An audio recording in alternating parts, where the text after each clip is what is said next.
Let us put ourselves in the presence of the Lord. Lord God, we thank you gathering us again today to celebrate the accomplishments brought by our collaborative efforts for our nation. We pray that you alone will be honored in everything that we go into. Help us and teach us to continually strive for the betterment of our beloved country and countrymen. Unite our minds and our hearts for your glory. This we ask in the name of our Lord Jesus Christ.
You may now be seated. Thank you. Again, a pleasant afternoon to all. I am Juliana Atienza and I am delighted to be your MC for this event. To formally begin this event, let us hear some welcoming words from the Acting Executive Director of the Philippine Council for Agriculture, Aquatic, and Natural Resources Research and Development, Dr. Reynaldo V. F.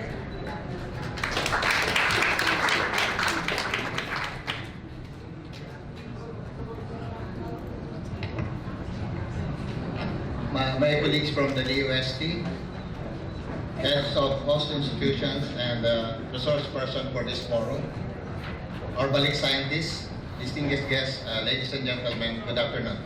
Magandang hapon po sa ating lahat. It is my pleasure to welcome you to this forum, the Balik Scientist Program, Challenges, Opportunities, and Impacts to the Society, as part of this year's celebration of the National Science and Technology Week. I think most of us are aware that the Balik Scientist Program, or BSP, started more than 40 years ago. It was actually initiated in 1975 and implemented until 1986. And then it was revived in 1993 up to the present.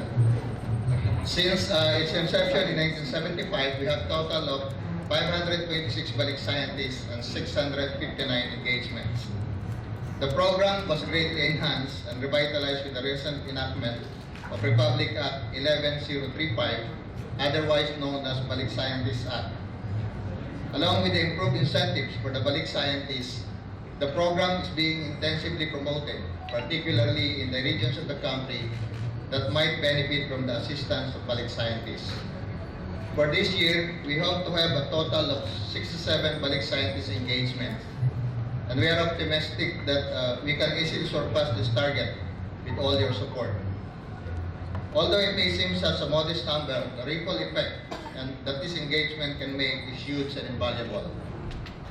This year, the BSP has already conducted a series of knowledge sharing events, and by November this year, we will be having the annual BSP convention. So at this time, I would like to invite you to attend that particular convention in November. All these are consistent with the DOST commitment to acknowledge and inform the public of the vital role of the Balik Scientist Program in the scientific and economic growth of the country. We would like to encourage more medium-term and long-term engagement of our Balik scientists with various fields of expertise so that they can help in the development of R&D programs and also actively participate in our technology transfer efforts. We also hope that a large number of them will ultimately decide to return to the Philippines for good and actively participate in our S&T endeavors. In the last 5 years, new research programs were put up in the various sectors through the BSP under the areas of concerns of PICARD, PSHERD, and PCHRD. We fully appreciate the significant importance of the mentoring provided by our Balik scientists who serve as advisors, co-advisors, or consultants of our graduate students in the conduct of their thesis or dissertation, either formally or informally. As part of our campaign to promote the program, it is but proper to first look back and highlight the significant achievements and impacts of the Balik scientists' engagement with their respective host institutions in research and development and other related initiatives. I cannot overemphasize that the success of the BSP engagement also depends on the strong commitment and support of the host institutions. In hosting a Balik scientist, as many of our representatives of the host institutions present here would agree, has also its challenges. Baka nga marami yung challenges. But its benefits as intensified R&D activities, introduction of new technologies, process or methods, capacity building of local researchers, and establishment of networks with foreign institutions outweigh them.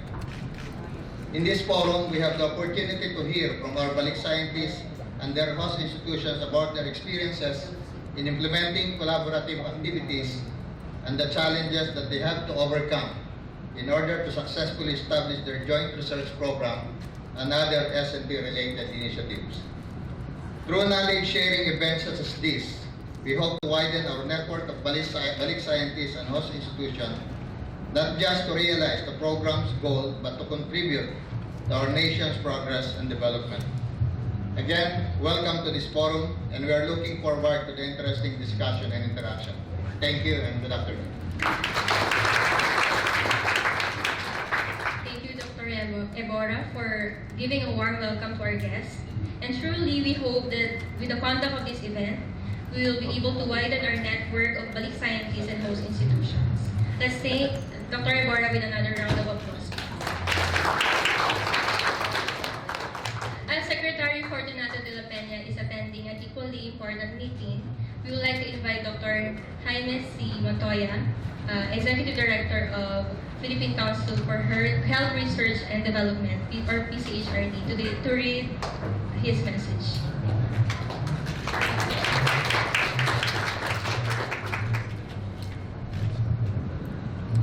Thank you very much. I have the honor to read the message of the Honorable Secretary of DOST, Fortunato de la Peña.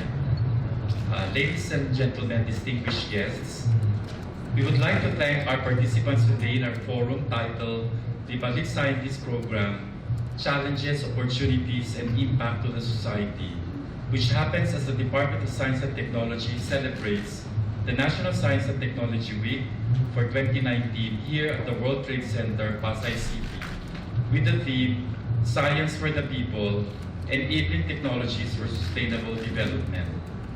June 15, 2018 marked a milestone for the Balik Scientist Program as President Rodrigo Roa Duterte signed Republic Act number 11035, or the Balik Scientist Act. This law will address the lack of scientists in the country for us to catch up with our Asian neighbors and encourage working for research and development. The law measure provides incentives and assistance to returning Filipino experts, scientists, inventors, and engineers. We at the DOST are fully committed in advancing science and technology through innovative programs designed to meet the ever-changing needs of our country. As we continuously face the challenges of bringing back home our high-quality S&T personnel, we from the DOST will do our best to increase that number with economic impact.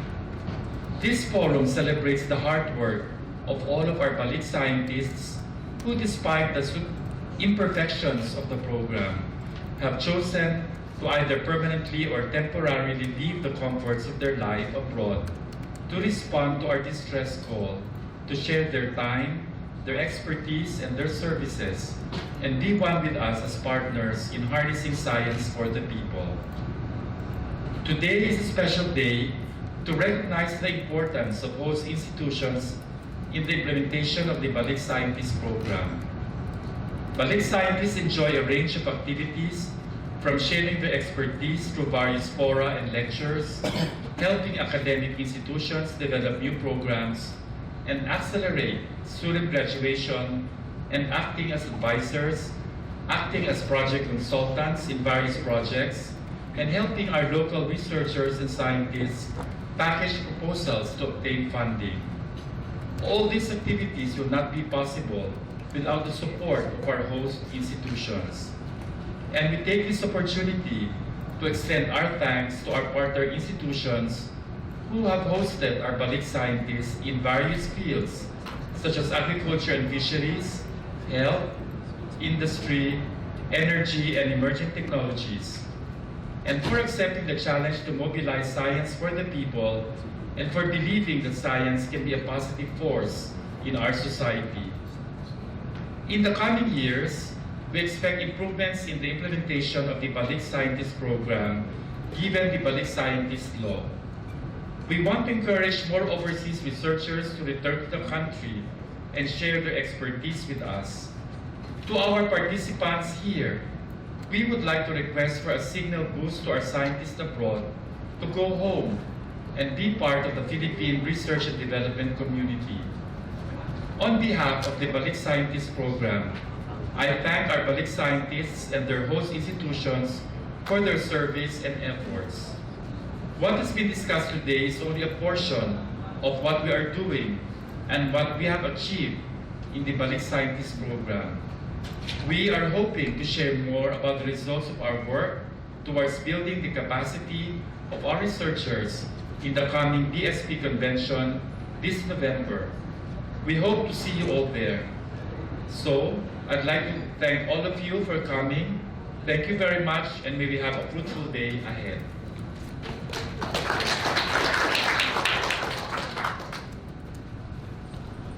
Thank you, Dr. Montoya. At this point, we shall move forward to the main portion of the activity, which is the presentation of our host institutions regarding the impact of the Balik Scientist Program to their respective institutions and the community.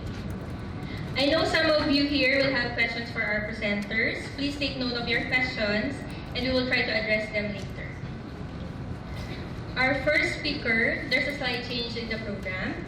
So our first speaker is an innovator at heart, a full-fledged professor, and the current university president of Mariano Marcos State University. She is a seasoned researcher who has won a number of awards, including 3 AFMA Gold Awards from the Department of Agriculture, Bureau of Agricultural Research, or DABAR, and Best Research Poster Awards from the National Academy of Arts and Sciences.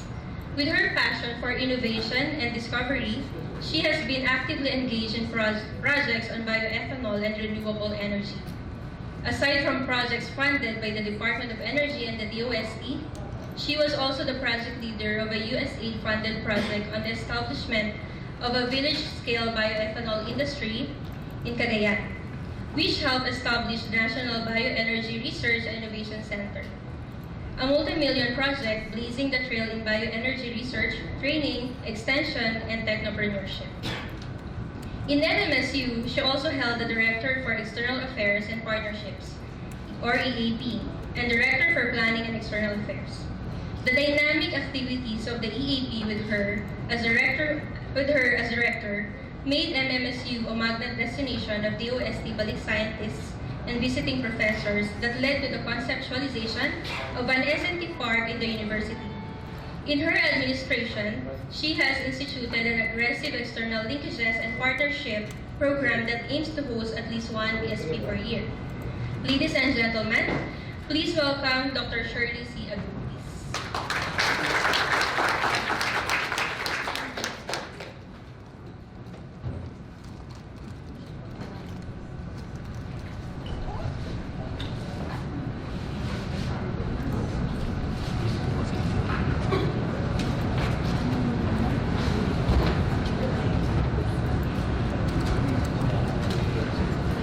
Thank you, Julie.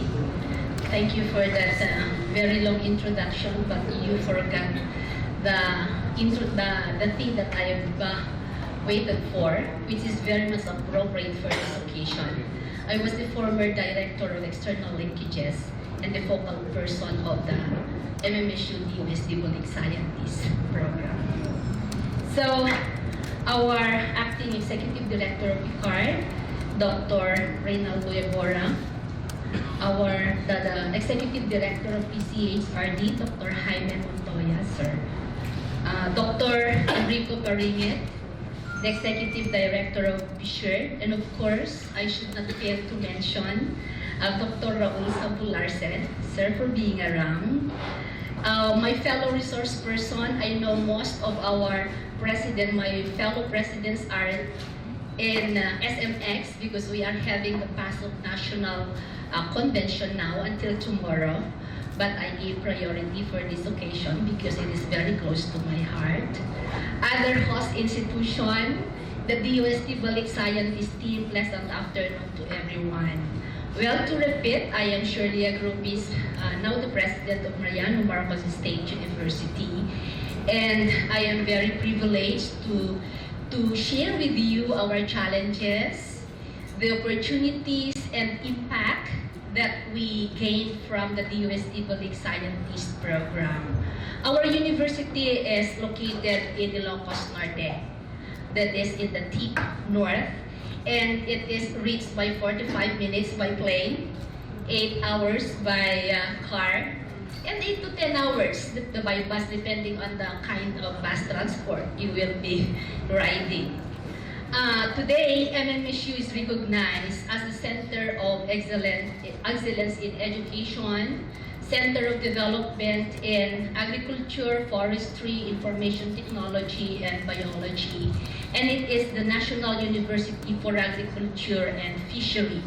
And to this time, we have 5 recognized R&D centers to include the Bioenergy Research and Innovation Center, the Tuklas Lunas Development Center, the Center for Innovative Material and Emerging Application, the Climate Change Center, the Plant Natural Resource Center, and soon, the Garlic Center. I hope it will be approved soon. Being homegrown in MMSU, from being a student to faculty, to a researcher, to mid-management, to now the captain of the ship, I can say that all these recognitions of MMSU is due to the evolution of our ecosystem. From a mediocre R&D ecosystem to an ambitious, goal-setter R&D innovation ecosystem.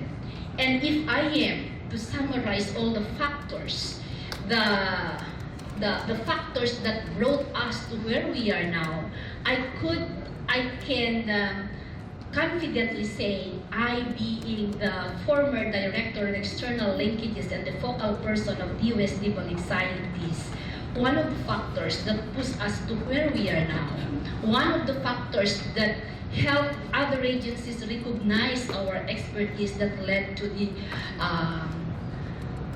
of our R&D center is because of the DOST Balik Scientist program. I am a witness because I started like an ordinary faculty who struggled for funding, facilities, internet connectivity, then attitude of faculty, that we were just contented before to dream. We set our goal in our R&D output based on the facilities that we have. Until in 2008, I think Michelle was still in the DOST main office, contacted Mariano Marcos State University to host our first Balik scientist. Nakikishare lang kami noon because I myself did not know how to handle a scientist coming from States. Parang sa amin shock, as having been not exposed to international community before. That was, I'm talking of 11 years ago. And the mediocre attitude of our faculty, kung nakasurvive yung mga nag-retire na faculty noon as Professor 6, Professor 5, why should we disturb ourselves being intruded by a foreign educated Filipino scientist? Yun yung problema namin noon. And 11 years ago, connectivity is one of the major problems. So hindi kami masyadong nakaka-internet noon.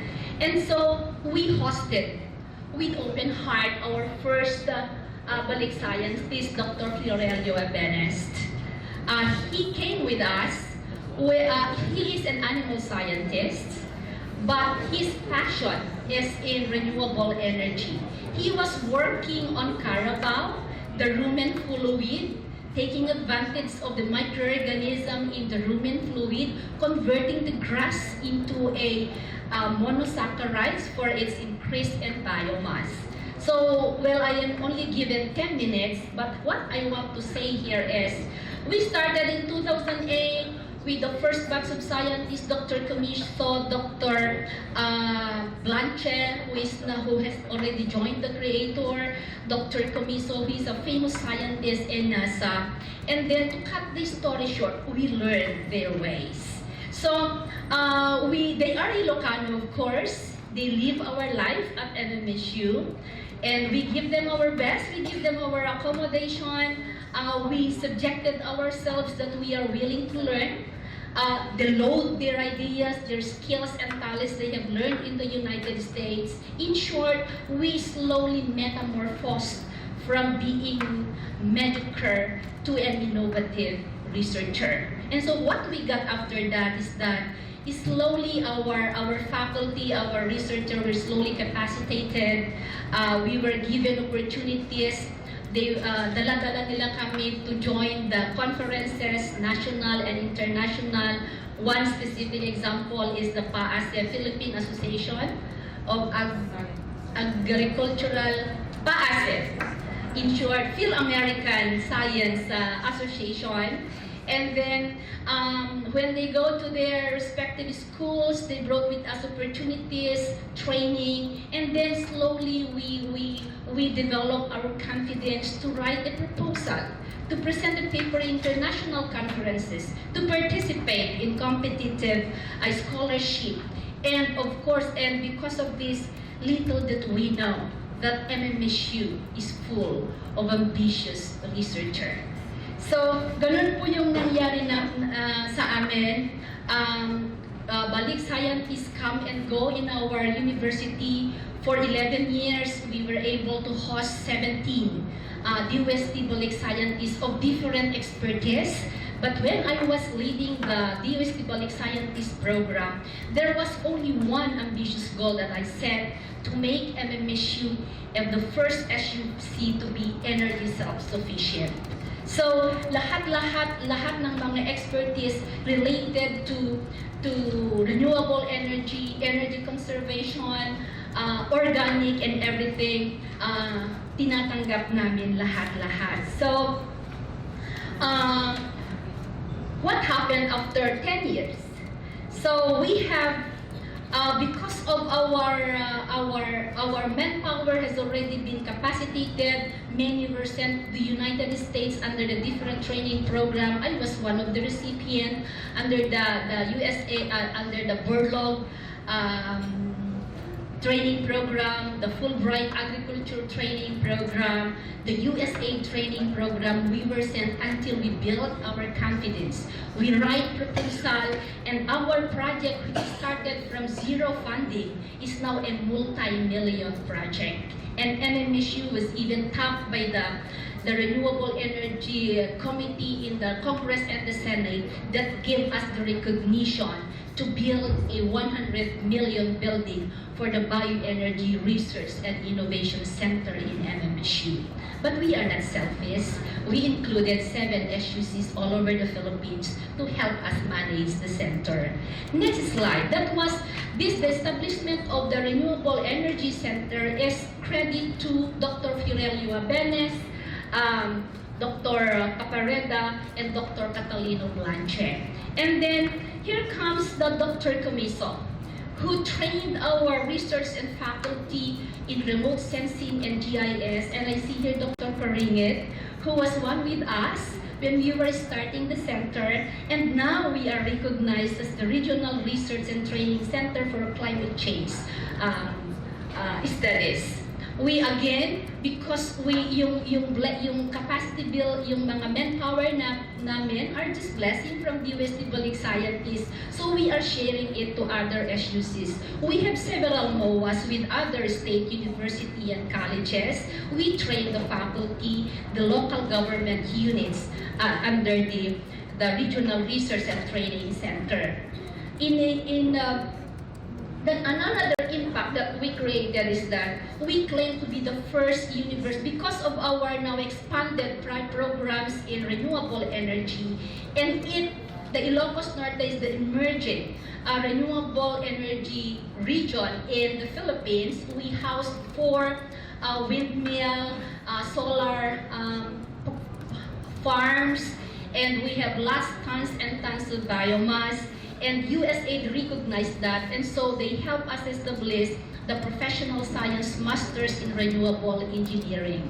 We graduated already the first batch last year, and we are in strong partnership with industry. To name a few is the Lopez Group of Company and the EDC. With Dr. Predicala, we were able to revive our swine facility, which is in the past our major income generator because of our longganisa products and other Ilocos meat products. Medyo natigil siya ng matagal, but because of the amoy, pinapatigil kami ng DENR because we really do not know how to treat yung madaming tain ng baboy na nangangamoy sa immediate community. Dr. Predicala came in, and now we have developed a proposal and soon to be submitted to PICARD, another milestone that we are hoping for. With Dr. Ronaldo Maghirang, a agricultural bioengineering in Kansas State University, he helped us establish our air environmental monitoring laboratory, and it is through his expertise that helped us defend our proposal to get an ambient air quality monitoring system, which is stationed in our gate at Mariano Marcos State University. Under the leadership of Dr. Maghirang, we were able to send scholarship in Georgetown University, finishing IT PhD degree, and she is back under the Fulbright Scholarship Program. Under Dr. Cello Pascua, a chemical engineer, he helped us establish the Center for Innovative Material of Emerging Application. It is so unfortunate that he is now with other institutions, but in time we are confident that we are bringing him back to MMSU because he speaks our language. So our brown gold, which is our native clay found in Burgos, is being utilized in the Center for Innovative Material and Emerging Application. Under Dr. Baginon, a professor in Pennsylvania, I forgot the university, Dr. Marilyn, she conducted several trainings, lecture forum to capacitate our faculty in biotechnology skills and techniques, writing proposal for R&D for externally funding agencies, and now we have so many experiments now undergoing in biotechnology. One of them is scheduled to go to Korea. One is now under Fulbright scholarship in the United States. Under Dr. Nilda Munoz, we were able to strengthen and establish with DOST funding the Tuklas Lunas Development Center. And I remember during my first few days in my presidency, I defended the phase 2 of our TLDC. And I remember Dr. Montoya and Yusek Guevara asked me, "You are now a president, how will you be able to run the TLDC?" And sabi ko, I'll just set the direction, and I am confident that with the participating agency, they will be capacitated. And yes, we are moving forward on this, sir. So we are now ready to give our result, and we are hoping for the phase 3 of our project. Next slide. Now, so where are we going? Where is MMSU now from here? Sabi kanina ng aking director, yung kumuha ng aking kaharian sa Balik Scientist, "Ma'am, wala naman tayong challenges na i-emphasize mo," sabi niya, "kasi everything is okay na." I am referring to the challenges 11 years ago. But this time, hosting a DOST Balik Scientist has become part and parcel of our R&D innovation system at MMSU. Wala na pong hirap-hirap yan. Depending on the expertise of our Balik scientists, we easily deploy it to the faculty, and they have developed a culture now kung ano yung gagawin sa una, pangalawa, and at the end, hindi aalis yung Balik scientist na walang proposal. So, these are what you see in the first column are the centers that have been established with the help of our DOST Balik scientists. And with the impact, manpower development, we are now undergoing technology transfer, and we continuously produce a quality proposal for external funding. In fact, most of our R&D activities are externally funded. So all this, with the help of DOST Balik scientists, they play a vital role for us to achieve my 7-point strategic agenda, which I named it ACHIEVE, ACHIEVE, Academic Excellence, Create an Innovative Research Program, High Impact Extension Program, Improve Revenue Generation, Expanded External Linkages, Vibrant, and nurturing learning environment, and effective and efficient management system. So that is our ultimate goal, why we continue to support the DOST Balik Scientist Program. And as the president now of MMSU, what I can only say is thank you, DOST Balik Scientist Program lead agencies. Salamat po, especially now na naging low na siya, we are hoping to host more scientists. When asked the 17 Balik scientists who visited our university kung bakit sila gustong bumalik-balik, hindi lang kung may DOST Balik scientists sila bumibisita ngayon. They come even beyond the Balik Scientist Program. Ang sagot nila, we are treated like king at MMSU. So, kung may mga scientists dito na prince lang kayo sa mga host institution ninyo, and if you would like to be treated like a king, come and visit MMSU. So that's all. Thank you very much, and good day, everyone.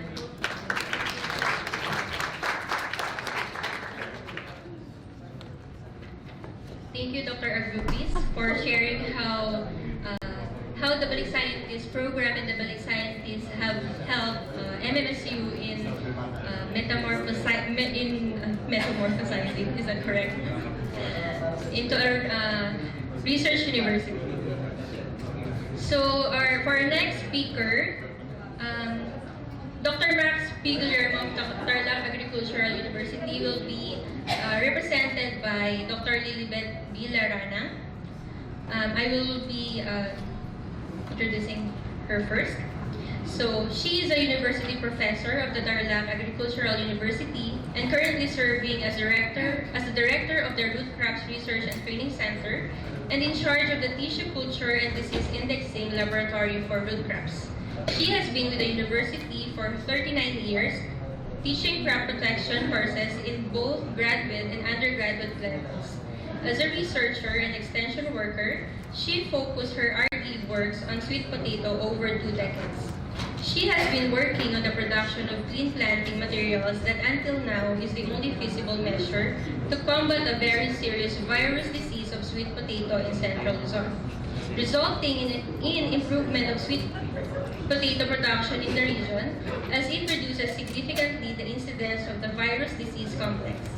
Her team has likewise contributed to the promotion of sweet potato as food and feed, thus elevating the status of the once lowly kamote as source of livelihood in the region. The impact created by her R&D works has earned her and her team a number of awards that include the Pag-asa Award from the Civil Service Commission, Best High Impact Project awarded by the National Economic and Development Authority, and by PICARD for the Best Development Paper Awards. Without further ado, let us welcome Dr. Lilibet B. Larana.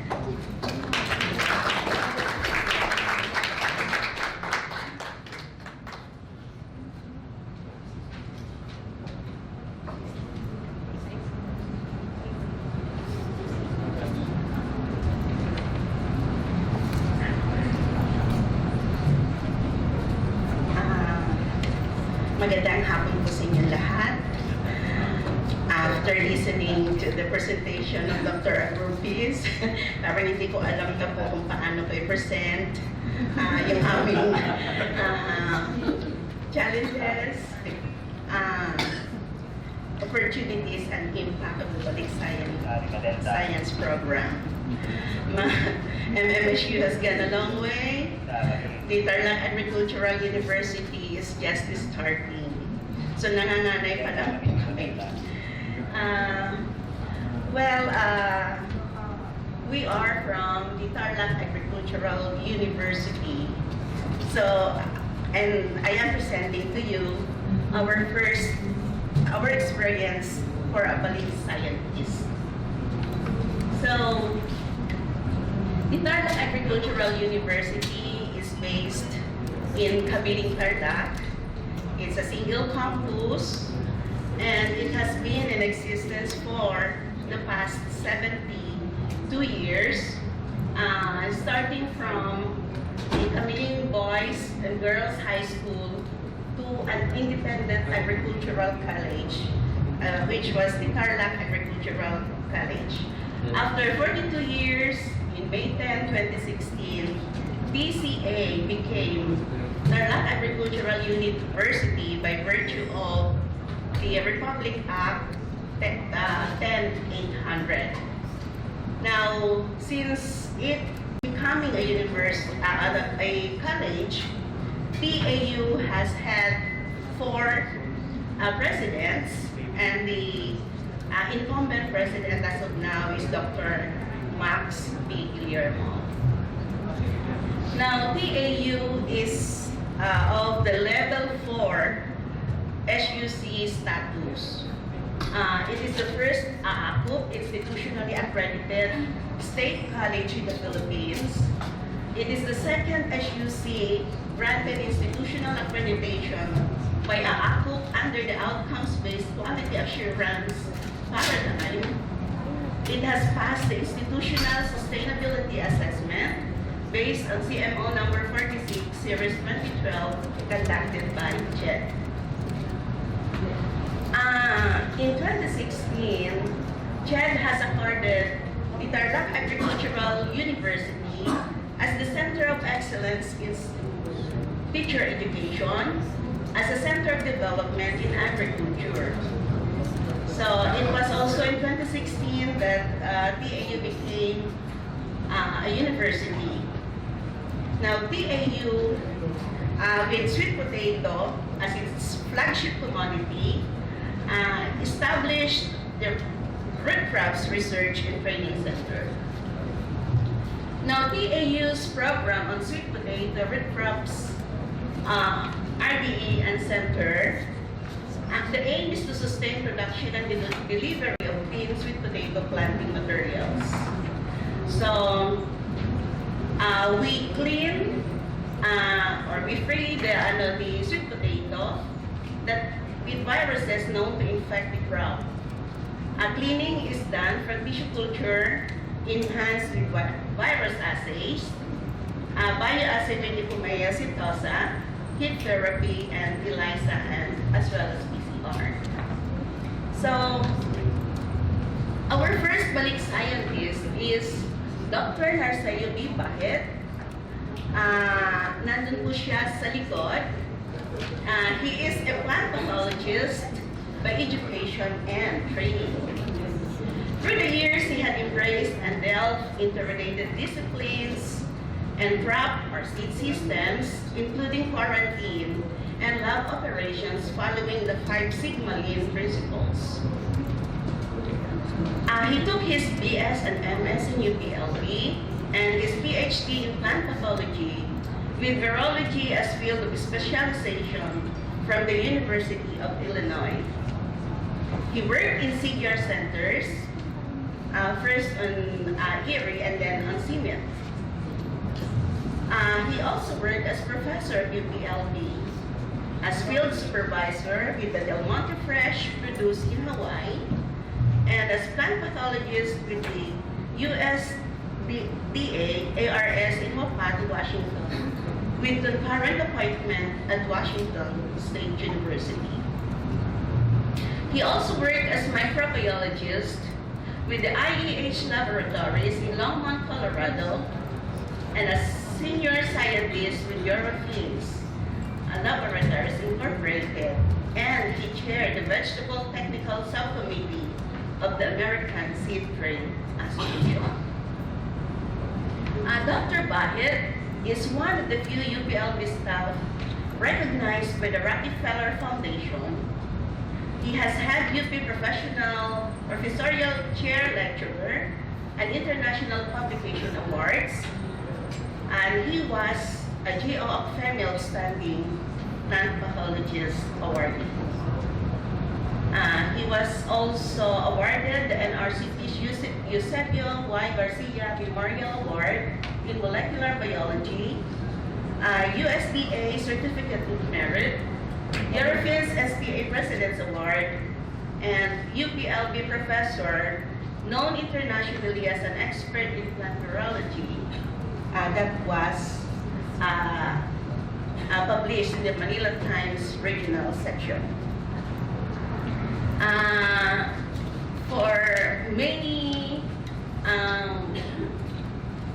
times he has been the research project evaluator or critic by PICARD and SUCs, and evaluator, auditor, field validator for Metro Bank Foundation in 2018 Outstanding Filipino Award. So, ano yung impact, challenges, and opportunities of this PSP program with TAU? So, sweet potato is TAU's flagship commodity for decades. So our problems is on sustaining the production of quality planting materials and expansion of the crop to address the virus and virus-like diseases that severely infect the crop. The major concern here is that some infected plants are asymptomatic, thus complicating the selection of clean planting materials. Today, there are 32 viruses affecting sweet potato worldwide. In the Philippines, 10 viruses has been detected and identified, and this situation slows down, if not prevent, the propagation and distribution of planting materials for the next cropping season and for expansion of planting to new areas. The challenge now is, how are we going to detect viruses fast? How are we going to have a fast and reliable detection of viruses?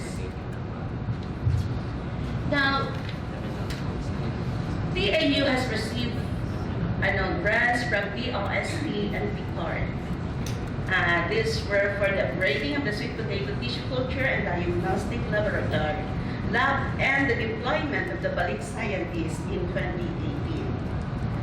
So the outcome of this is that we were able to enhance production of the clean planting materials. So this is now, kung dati yung lab namin ay walang laman, after nung dumating na po si Doc Bahit, then we have this different sets of equipment. So, Dr. Nars Bahit likewise assisted us in crafting RDE proposals. So, siya yung prime mover namin in crafting RDE proposals. We submitted it for the NICER program, and yeah, it was approved, and for implementation this July 2019 to June 2021, and it was given a budget of 25 million. Now, we have this program of sweet potato as na. TAU is now regarded as the sweet potato R&D center in Central Luzon. In his stint as a Balik scientist, Dr. Nars mentored young faculty research staff.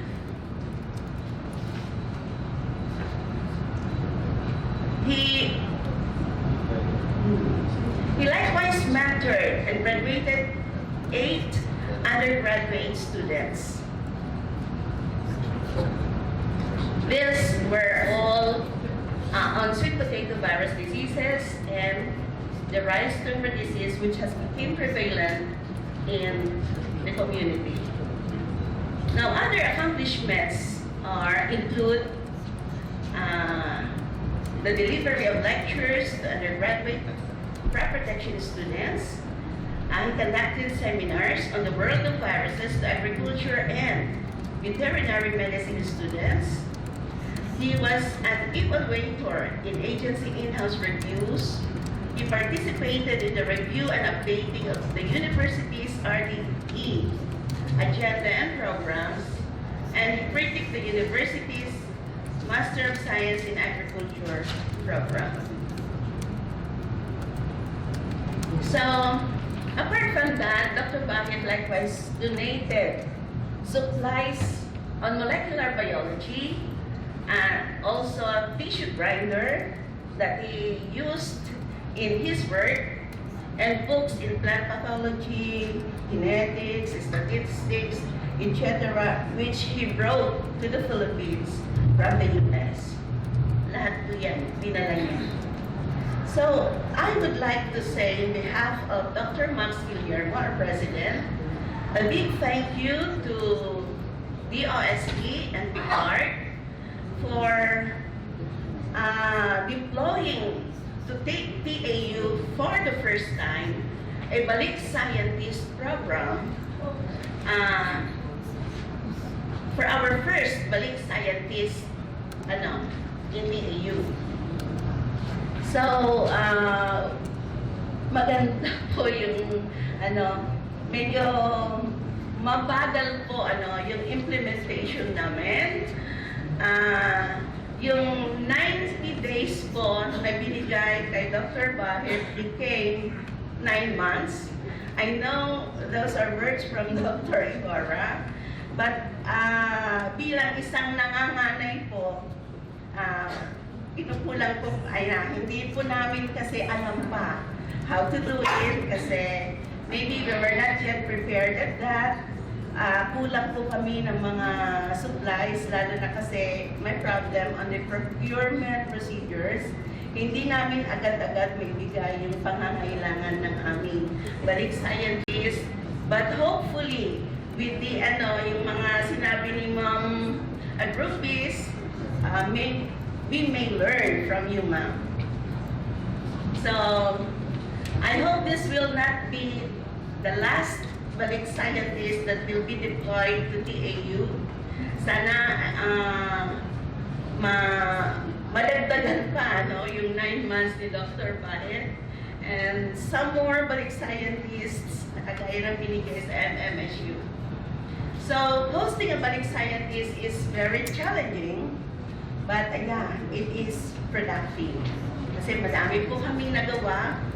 Yun pong mga young faculty na mentor ni Dr. Bahit, na challenge po niya, are already part of our NICER program.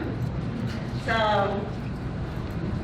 we hope that BSP will continue its support to PAU-RDE in enhancing the skills of young faculty and researchers, and likewise in curriculum development and many others. Okay, I guess that's all. Thank you.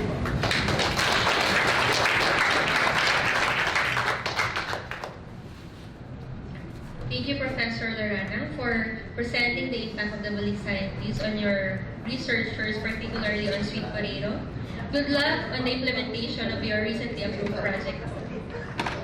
So moving forward, our third speaker, a Navy SEAL and Surface Warfare Officer, is the current commander of Naval Sea Systems Command, graduated from the Philippine Military Academy in 1987. As Special Operations Officer, he commanded both the Naval Special Warfare Unit 2 and Naval Special Warfare Unit 3 before subsequently becoming the commander of Naval Special Operations Group, and eventually was appointed as a commander of the Joint Task Force NODECA in year 2010. As a surface warfare officer, he had 3 ships under his supervision, namely BRP Enrique Jurado, PG-371, BRP Hen Mariano Alvarez, PS-38, and the presidential yacht BRP Ang Pangulo Pag-asa 1825, at which in service thereof he was finally awarded the Command at Sea flag and badge for completing his command at sea duty. His notable accomplishments are the security operations and coordinated response made during the 2006 ASEAN Summit in Cebu, spearheading the disposal of more than 300 metric tons of explosive remnants of war in 2010. Under his command, the Naval Research and Development Center was established in 2013, where he submitted projects that are now being used in Naval Modernization Program, most notable of which is the SND-approved Submarine Capability Development Program in 2015, as chairman of the Technical Working Group for the NPEC project. He was also a recipient of various awards and medals, including the Order of La Candula, rank of Commander, 5 Distinguished Service Star, 2 Navy Cross Medals, and many more. Please welcome Rear Admiral Rommel Jason L. Gana.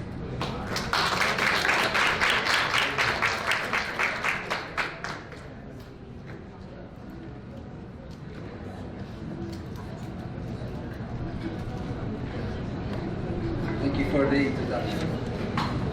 Magandang hapon po sa inyong lahat. I would like to thank first the organizers for inviting the Philippine Navy. This is actually the first time we had our Balik Scientist program, just like I think the Tarlac Agricultural University. So we're very thankful for your invitation. And when I received the invitation letter, I immediately said yes. In fact, I said yes during our Balik Scientist exit presentation. I was invited there, so I think this is an opportunity to meet everybody, and of course to thank DOST for the support given to the Philippine Navy. I also first I'd like to acknowledge Dr. Enrique Paringit, Executive Director of Fisher, Dr. Reynaldo Evora, Acting Executive Director of PICARD, Executive Director of PCHRD, Dr. Jaime Montoya, the different presenters for today, Balik scientists, ladies and gentlemen, again, magandang hapon to everyone. I'm Rear Admiral Rommel Jason Galang of the Armed Forces of the Philippines, more particularly with the Philippine Navy. I'm the commander of the Naval Sea Systems Command.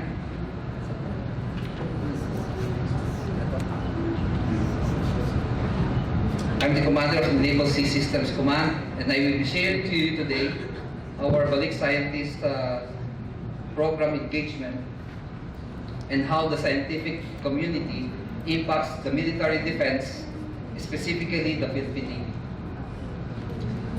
Allow me first to introduce our organization. The Naval Sea Systems Command is one of the, there it is, the first is one of the Philippine Navy Support Command, whose mission is to provide quality and integrated sea system support and services in order to sustain the naval operation. The Naval Sea Systems Command has 4 operating units and 1 support facilities. Some of NASCOM's function includes the provision of depot-level maintenance and repair for hull, machinery, and electrical systems, as well as the weapons, electronics, communication systems aboard PN vessels. Provision of technical assistance for the intermediate and organization's maintenance and repair. Conduct of individual and unit training for maintenance and repair. Administration of the Naval Systems Engineering field of specializations in the Philippine Navy.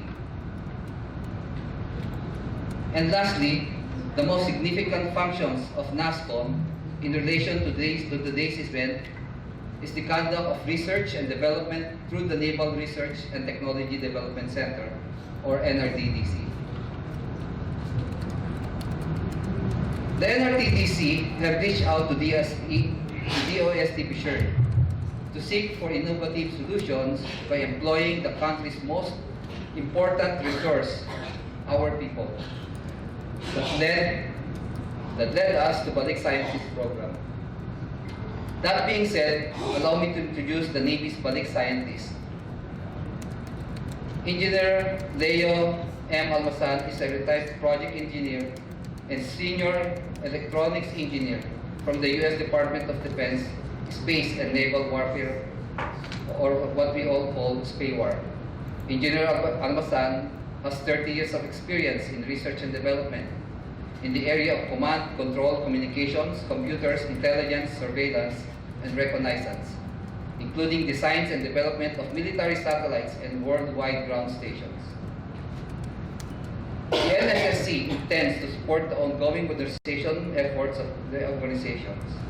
The NRDC have identified some of PN's needs that can be addressed through the Balik Scientist program. First, the Navy is in need of a secured command and control communications link for exchange of tactical data during naval operations. Moreover, it requires a more persistent space-based surveillance capability that will help generate a common operating picture for the whole naval force. Through the Balik Scientist program and Engineer Leo Almasan, the NSSC was provided with innovative solutions with the help of the academies, Holy Angels University, and the University of the Philippines Electrical and Electronics Engineering Institute. Engineer Almasan proposed the development of the PN Secured Command and Control Communications Link, also known as Tactical Data Link, through the Holy Angel University. As for the space-based ISR capability, Engineer Almasan helped formulate a concept for the development of the Philippine Navy's own Cube satellite through UP-EEI. As a result of the PN's engagement with the Balik Scientist program and Engineer Almasan, the proposed secured command and control communication link system for the PN was recently approved for GIA funding of the DOST. Moreover, 2 of our Navy officers are currently taking up their master's degree in nanosatellite engineering under the UP SETA program.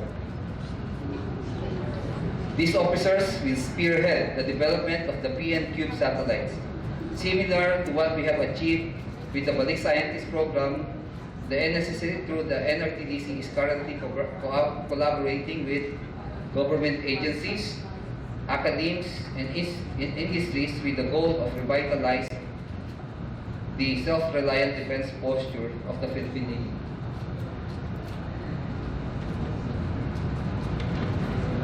In line with this effort, the NSSC has 3 ongoing SRDP projects. I would like to inform everyone that the following 2 slides are confidential military projects. This presentation is only intended for the audience of today's event. The Buhawi project is a collaboration among Naval Systems Command, Metal Industry Research and Development Center of DOST, and in coordination with the Mechatronics and Robotics Society of the Philippines. The Cube satellite development, as mentioned a while ago, was made possible through the DOST, UP3EI, and Balik scientists. Lastly, the development of algorithm for high-frequency Doppler radar is intended for ship detection and tracking.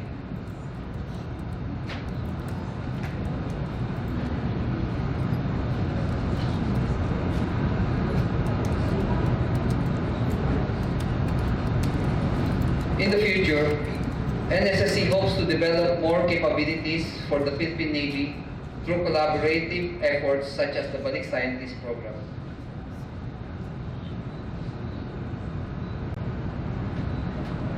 The Navy is looking forward for more fruitful engagement with the DOST and our Balik scientists. We encourage you and the whole scientific community to be involved and help the armed forces to be a credible and self-reliant organization. We have already started the collaborative efforts with the University of the Philippines. And this was attended by the Vice Chancellor for the Research and Development, Dr. Fidel Menso. The Navy is looking to involve more, and so we seek you to help the Navy and help our country. I would also like to take this opportunity to invite everyone to join our course. The Navy needs brilliant minds such as yourself to support the modern.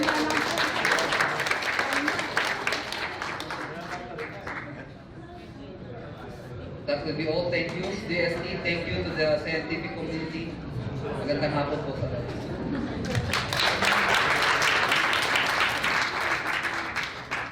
Thank you, Rear Admiral Galang, for hosting a Balik Scientist for the first time. We really hope that this is just the start of the exciting journey with the Balik Scientist. So, just a reminder, we would like to remind everyone to answer our feedback form online by scanning the QR code on your IDs. For those who cannot access the feedback form online, kindly get a hard copy of the feedback form from the registration area. Please submit your feedback forms to the registration area right after the event in exchange for a small fee. Okay, so for the fourth presentation, this will be presented by Dr. Cruz I.V.L. Guasayepes, who is currently serving her second term as the third president of the Southern Leyte State University. Enthusiasm for research is one of her hallmarks. One of the highlights of Dr. Yepes' term as Vice President for RDE is the production of SLSU's referee journals, the Journal of Educational and Human Resources Development, and the Journal of Science, Engineering, and Technology, both of which were CHED Category B accredited in 2014. During her stint as VP for RDE, she was able to facilitate the grant of the first Balik Scientist program in SLSU in the year 2014 for a duration of 1 month, followed by another grant in the year 2016 for a period of 2 months. With her commitment and passion to promote people excellence for efficiency and effectiveness in implementing the university's quality management system and public service delivery, SLSU is a prime HRM Maturity Level 2 Bronze awardee by the Civil Service Commission and an ISO 9001-2015 certified by AGA Registrars Incorporated. Guided by a strategic direction, the institution's university status under her stewardship has been upgraded from SUC Level 2 to SUC Level 3. Her exemplary accomplishments as a public and servant leader deserve her to be a recipient of 2 prestigious awards of distinction in the year 2017, namely the Garbo sa CNU 2017 and Outstanding Southern Late Tenure in the field of educational leadership, industry research, extension, and instruction. Let us give a warm applause for Dr. Cruz IBMS.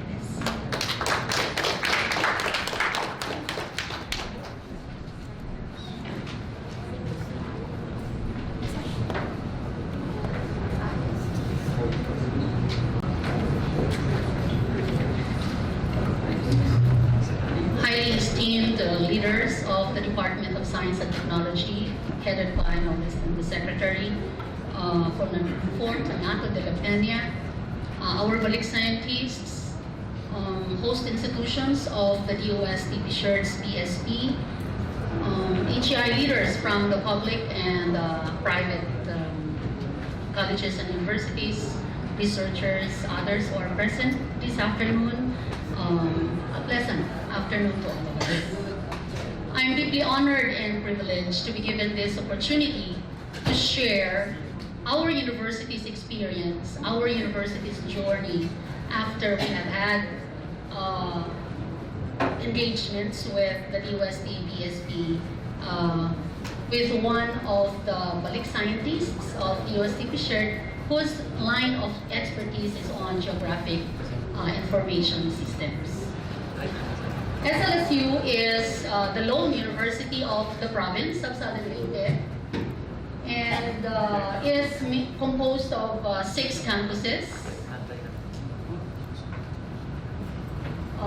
The main campus, of course, the campus with agriculture and fishery programs, the campus with business and management, teacher education, and the new campus, which is based in the capital town of Southern Leyte, the SLSU Maasin City campus.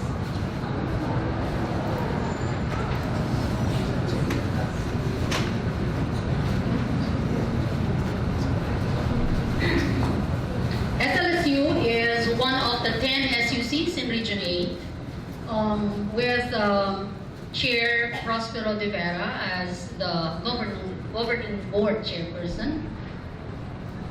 And today, the faculty, the university is composed of 272 faculty members. SLSU is a relatively young university. Hence, out of the 272 faculty members, 30% are holders of doctoral degrees in different disciplines, and 52% are master's degree holders. And 49% of the faculty members of SLSU are having the assistant professor rank and higher. For the past academic year, the 6 campuses of the university has a total number of 9,657 students. Our university has 8 colleges and 1 institute. To involve College of Engineering and Technology, College of Computer Studies and Information Technology, College of Aquatic and Applied Life Sciences, College of Agriculture, Food and Environmental Sciences, College of Criminal Justice, College of Teacher Education, Business and Management, Governance and Developmental Studies, and the Institute of Arts and Sciences. Also, I'm proud to say that after our Balik scientist engagement, we were able to establish our RDE centers, 7. There are 7 RDE centers that we have established, to include the GIS Tech Center, the Alternative Renewable Energy Center, Center for Organic and Natural Food Research, Bioresource Production Technology Center, Center for Smallholder Horticulture and Agro-Fishery Research and Extension, Center for Access to Rural Education, and Center for Research in Micro, Small and Medium Enterprises Development. With the currently approved RDE manual or policy of the university, these RDE centers will be manned by faculty members who will be considered as a core RDE faculty with a maximum teaching load of 6 units, so that they can focus on producing the necessary research outputs, technologies and innovations, and eventually transfer the technologies that they will produce and commercialize hopefully in the future. These are the major accomplishments of SLSU, some of which were already mentioned by our MC. I just would like to emphasize that SLSU is the lone university in the region which was status, or SUC level status, was upgraded from SUC level 2 to SUC level 3. And SLSU's board programs are also top performing board programs as per licensure performance of our criminology program, which is considered as the top 1 criminology school in the Visayas and Mindanao areas. In 2018, our civil engineering program was considered as ranked or top 8 out of the 20 best civil engineering schools in the Philippines in 2017. Our mechanical engineering program as top 18 out of the top 39 best mechanical engineering schools in 2018, and our electrical engineering is top 36 out of 37 best electrical engineering in the Philippines in 2018. Our Balik scientist is Dr. Alejandro F. Tongco. He was formerly connected at Oklahoma State University, Oklahoma, US of A. He is a holder of PhD in General Engineering and the founding director of Philippine GIS Data Clearinghouse and the founder of GIS Philippines Group. Currently, he has been a consultant of several public and private HEIs, helping the researchers, the faculty members, and students, including the graduate students of some private HEIs and public HEIs in the country. The outcomes of the BSP engagement of SLSU includes the grant of several projects by the different funding agencies, to include the establishment of the GIS Tech Center, the only GIS Tech Center in the region or in the Visayas area. This was funded by DOST-Philippines in 2016. Then another project that was granted or funded by DA BAR was the suitability assessment and mapping to support development of resilient communities and livelihoods in Sugod, Libaban, and San Francisco in our province. Then another project grant was on the bathymetric profile of the waters of Limasawa Island in southern Leyte, which is a component of a big project funded by the Commission on Higher Education.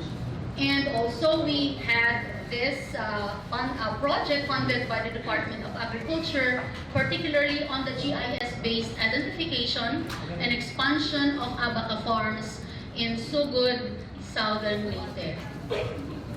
Then we also have this developing a GIS-based climate and disaster resilient comprehensive land use plan for Southern Leyte State University for all its 5 campuses, which was also funded by the Commission on Higher Education. And modesty aside, SLSU is the only university in the region with CLUP. And this is one of the outputs or outcomes of the Balik Scientist program engagement of our university with Fisher. And the last but not the least project grant funded by CHED was also the mapping the senior high school STEM education in Southern Leyte State University.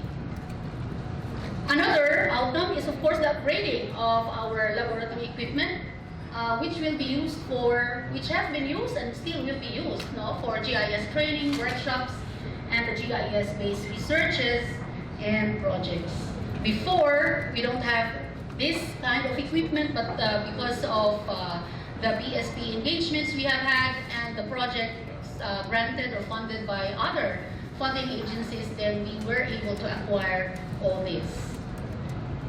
We also had conducted several GIS trainings and workshops for our faculty researchers, for our staff, students, even including the LGU staff or personnel, and some DepEd teachers in the province. Okay, so these are just the distribution of the participants of the 11 training conducted and facilitated by our Balik scientist, Dr. Al Tonto.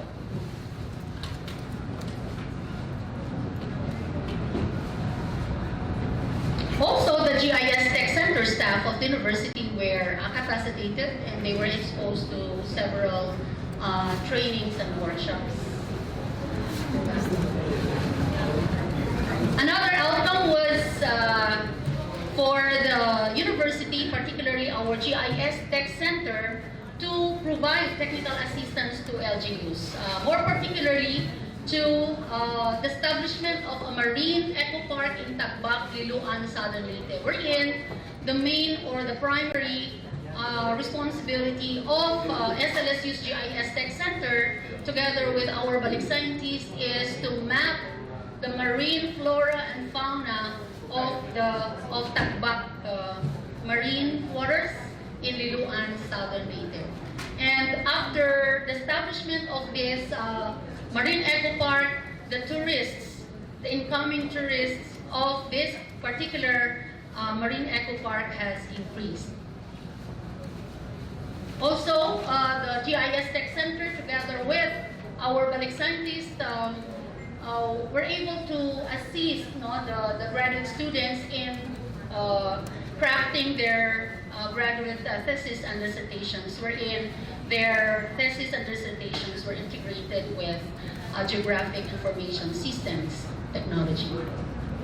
Okay, these are just the status of the completed researches and ongoing researches of our graduate students, and the completed and ongoing researches of our faculty, in which GIS is one of the components of their studies. And another outcome is, of course, the establishment of the SLSU's GIS Tech Center portal and printing of the center's brochure. And, of course, last but not the least, the production of maps and other GIS datasets. These are some of the examples, and still our GIS Tech Center has been producing additional or more and more maps and datasets, which can be used by researchers, not only in the university, but other researchers of other HEIs and even LGUs can use all these data sets. For the problems, gaps, and challenges after our GIS Tech engaged activities, we have listed together with our Balik scientists, we listed some.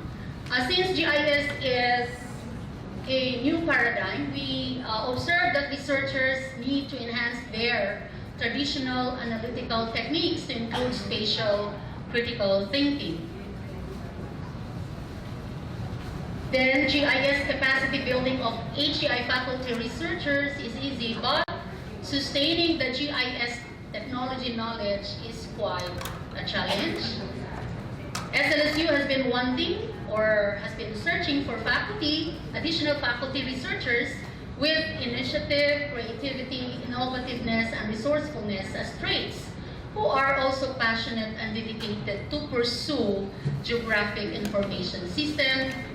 And this was emphasized by our Balik scientists that for us to sustain GIST research in our institution and even in other HEIs, we need really to have a dedicated GIS champion or a GIS leader. Then the fifth one is on institutional support for budding GIS researchers and GIS structured initiatives have been hindered by a number of government policies, particularly that of the procurement law. These are some of the solutions to promote GIS technology development and HEIs, particularly in our university.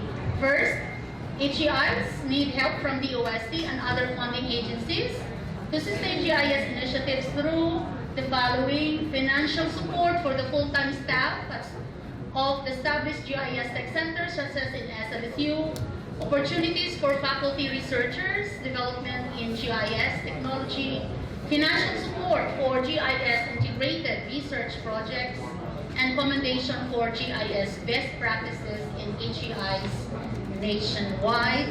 And our Balik scientist wishes that there will be establishment of an award for Center of Excellence in GIS Technology and Center of Development of GIST for HEIs with exemplary and outstanding performance in GIS technology researches and applications. Way forward, our university hopes and desires to partner with, although we have initial discussions already with DOT and BTI officials of the province, for us to promote the tourism industry in the province of Southern Leyte using the GIS technology applications.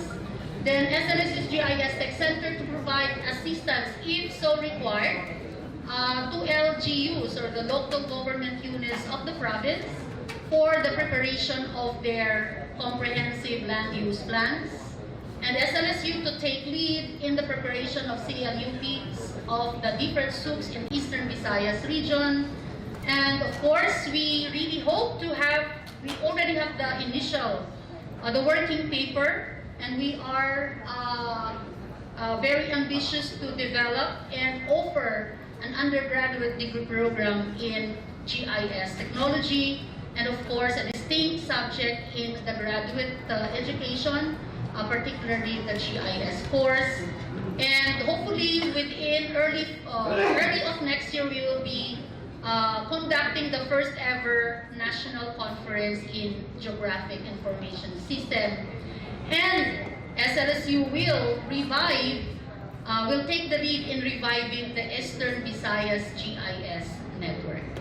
And last but never the least, we are also hoping that we will be able to invite first video or engagement with Fisher and to have another BSP engagement in the fields of artificial intelligence, biotechnology, renewable energy, and other areas where SLSU still is needing technical help.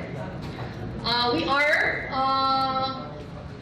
are sincerely thanking DOST Fisher, CHED, and DA Bar, and even the Department of Agriculture for all the funding support accorded to SLSU.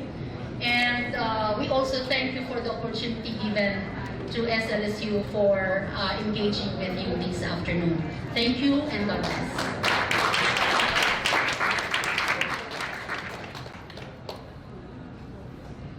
Thank you, Dr. Yepes, for letting us know how the BSP engagement provided support in establishing RDE centers and having approved GIS-based related researches and projects. So we are down to our second to the last speaker. Our next speaker is a licensed pharmacist and the Dean of the University of Santo Tomas, Faculty of Pharmacy. Her entire professional life has been defined by the challenges, opportunities, and rewards of innovative academic leadership, multivariated organizational collaboration, and dynamic professional exchanges. She currently holds the following positions: President of the Philippine Association of Colleges of Pharmacy, Member of CHED Technical Committee for Pharmacy Education, PACU COA Accreditor, ASEAN University Network Quality Assurance, Assessor, Member of PRC Continuing Professional Development for Pharmacy, and Member of the Board of Directors of the Philippine Pharmacists Association. She received various recognitions and awards, including the 2018 Professional Regulation Commission, or PRC Most Outstanding Professional in the Field of Pharmacy. She is a resident researcher of the Research Center for Natural and Applied Sciences, or RCNAS. Her research interests focus on drug product formulation of natural products. She was also able to publish her research works in many international journals. In addition, she serves as a member of the editorial team of international journals.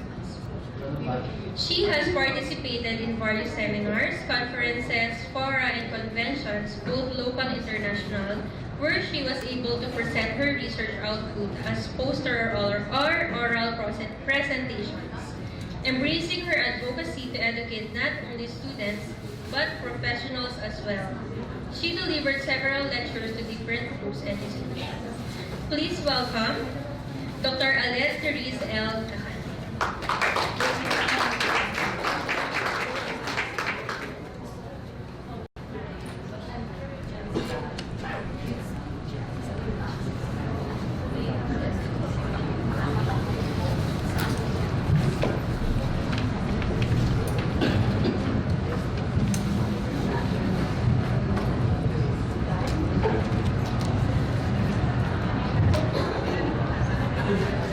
To the officials of the Department of Science and Technology, to our colleagues, to co-centers, and to my co-host institution, and to everyone present, a growling afternoon to everyone.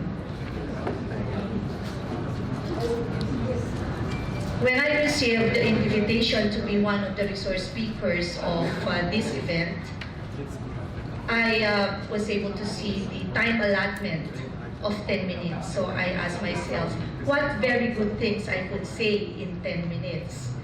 So I had a thought of giving the impact of the BSP program for the university, but I guess 10 minutes or even an hour would not be enough to relate to you the stories about the university's experience on the Balik Scientist program.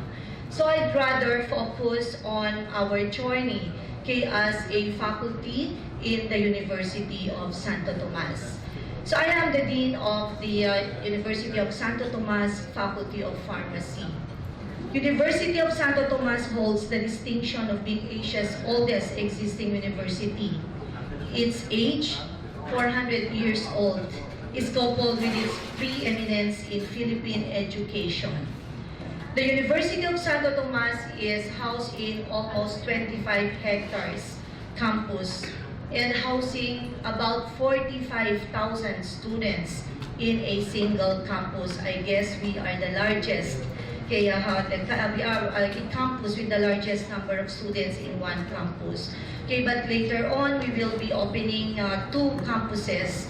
And currently, we have our sister campuses, the University of Santo Tomas Legazpi and the University of Santo Tomas Dominican School. So I am in the University of Santo Tomas Manila campus. The University of Santo Tomas is also home to 4 national cultural treasures, having highest number of accredited programs in the Philippines and NCR, granted by the Philippine Association of Colleges and University Commission on Accreditation, still a holder of the highest number of Level 4 accredited programs. Here we have about 13 Center of Excellence, 13 Center of Developments granted by the Commission on Higher Education, 12 AUN, QA or Asian University Network Quality Assurance Certified Program. Destined to become the beacon light and cradle of wisdom in that part of the globe and true to the mission, guided by reason and illumined by faith, the Faculty of Pharmacy envisions itself as a premier pharmacy, medical technology, biochemistry institution in Asia, committed to the professional and moral formation of her stakeholders for social transformation.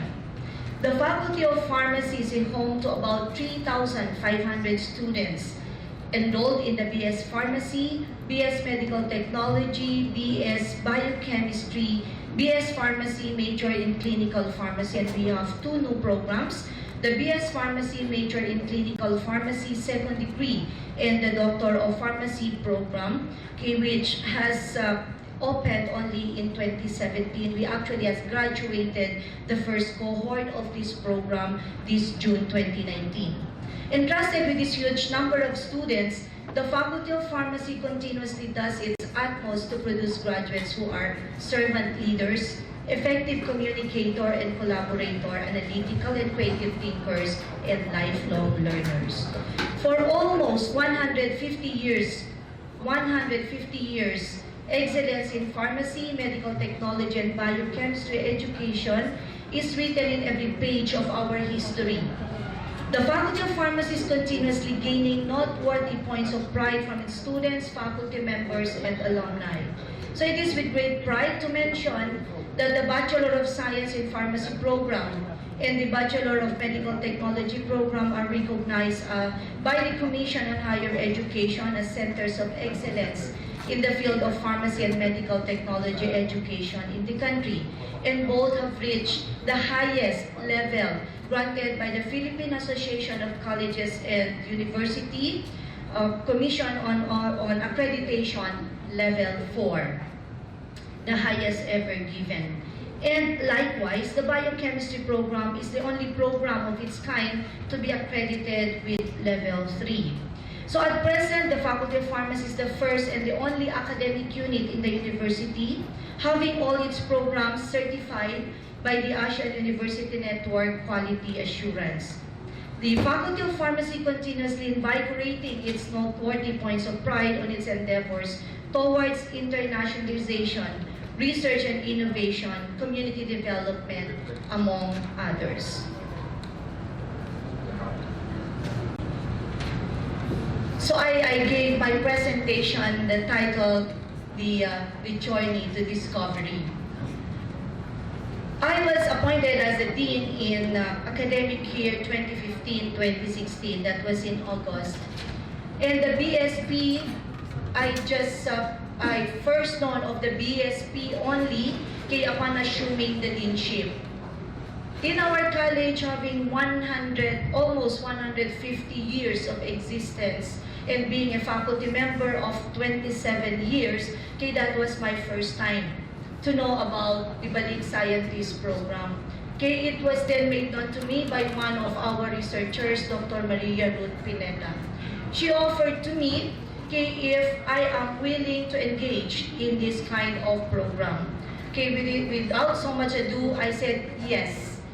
And then I realized that upon taking off, then that was really a journey for me in my deanship, because that was my first initiative as I assumed my deanship. So then the journey began, processing of documents, and then finally we're able to accomplish the terms of reference. And the University of Santo Tomas Faculty of Pharmacy was named the host institution for our first ever Balik Scientist.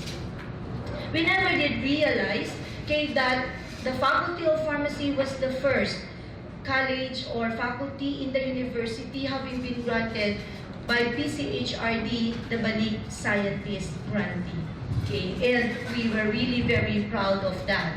So the journey began by having our first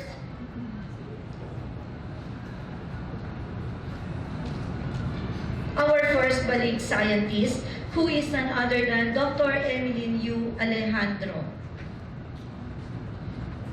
Events in pregnancy then can have fear-reaching consequences for the child and suboptimal maternal environment. And that was a problem posed, especially focused on projects by the Department of Medical Technology.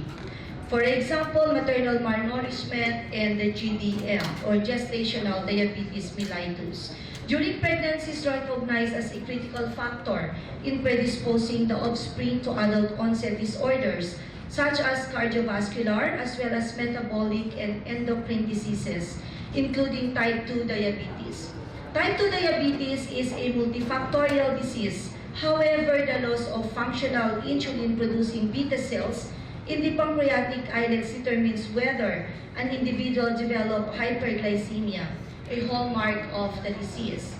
So Dr. Emeline Alejandro was really a God's gift to us upon looking for a candidate focusing on a research with this kind of topic.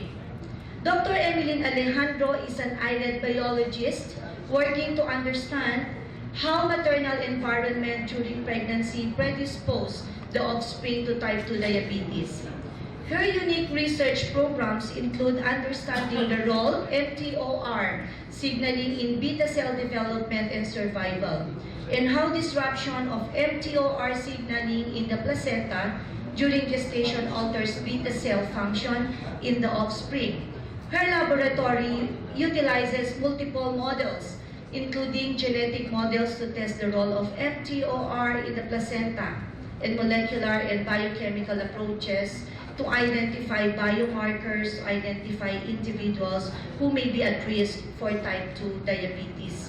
Indeed, finding her to be the grantee for this first Balik Scientist program being initiated by the Faculty of Pharmacy is very timely. So currently, Dr. Alejandro is one of the few scientists specifically looking at the role of mTOR in the placenta and how alteration of this pathway can alter fetal programming of health disease. In 2016, Dr. Alejandro, as a Balik scientist, was extremely instrumental in assisting Dr. Maria Ruth Pineda Cortel to prepare a successful grant funded by PCHRD. Capitalizing on this successful collaboration, Dr. Alejandro is returning to share his expertise on mTOR signaling pathway in the placenta, and in particular, analysis of data involving mTOR that has been collected for year 1 of funding. I don't really know the story behind the meeting of Dr. Cortel with Dr. Alejandro, but really we are very fortunate that Dr. Alejandro had shared with us some many of the technologies which she brought to us coming from his institution. Dr. Emeline Alejandro received her education actually in world-renowned institutions. She received her Bachelor of Science degree at the University of Washington, Seattle, USA, and her PhD degree at the University of British Columbia in Vancouver, Canada. She received additional research training at the National Institute of Health in Bethesda, Maryland at the University of Michigan, USA. Currently, Dr. Alejandro is a McKnight Land Grant Professor and Vischer Biomedical Assistant at the University of Minnesota Medical School. She is regarded as expert in fetal programming of type 2 diabetes and has given keynote seminars in major society meetings such as the American Diabetes Association and many more. She has published over 30 peer-reviewed articles in high-impact journals, especially on cell report and diabetes. His laboratory is federally funded by the United States National Institutes of Health. She has expertise on placental and islet biology.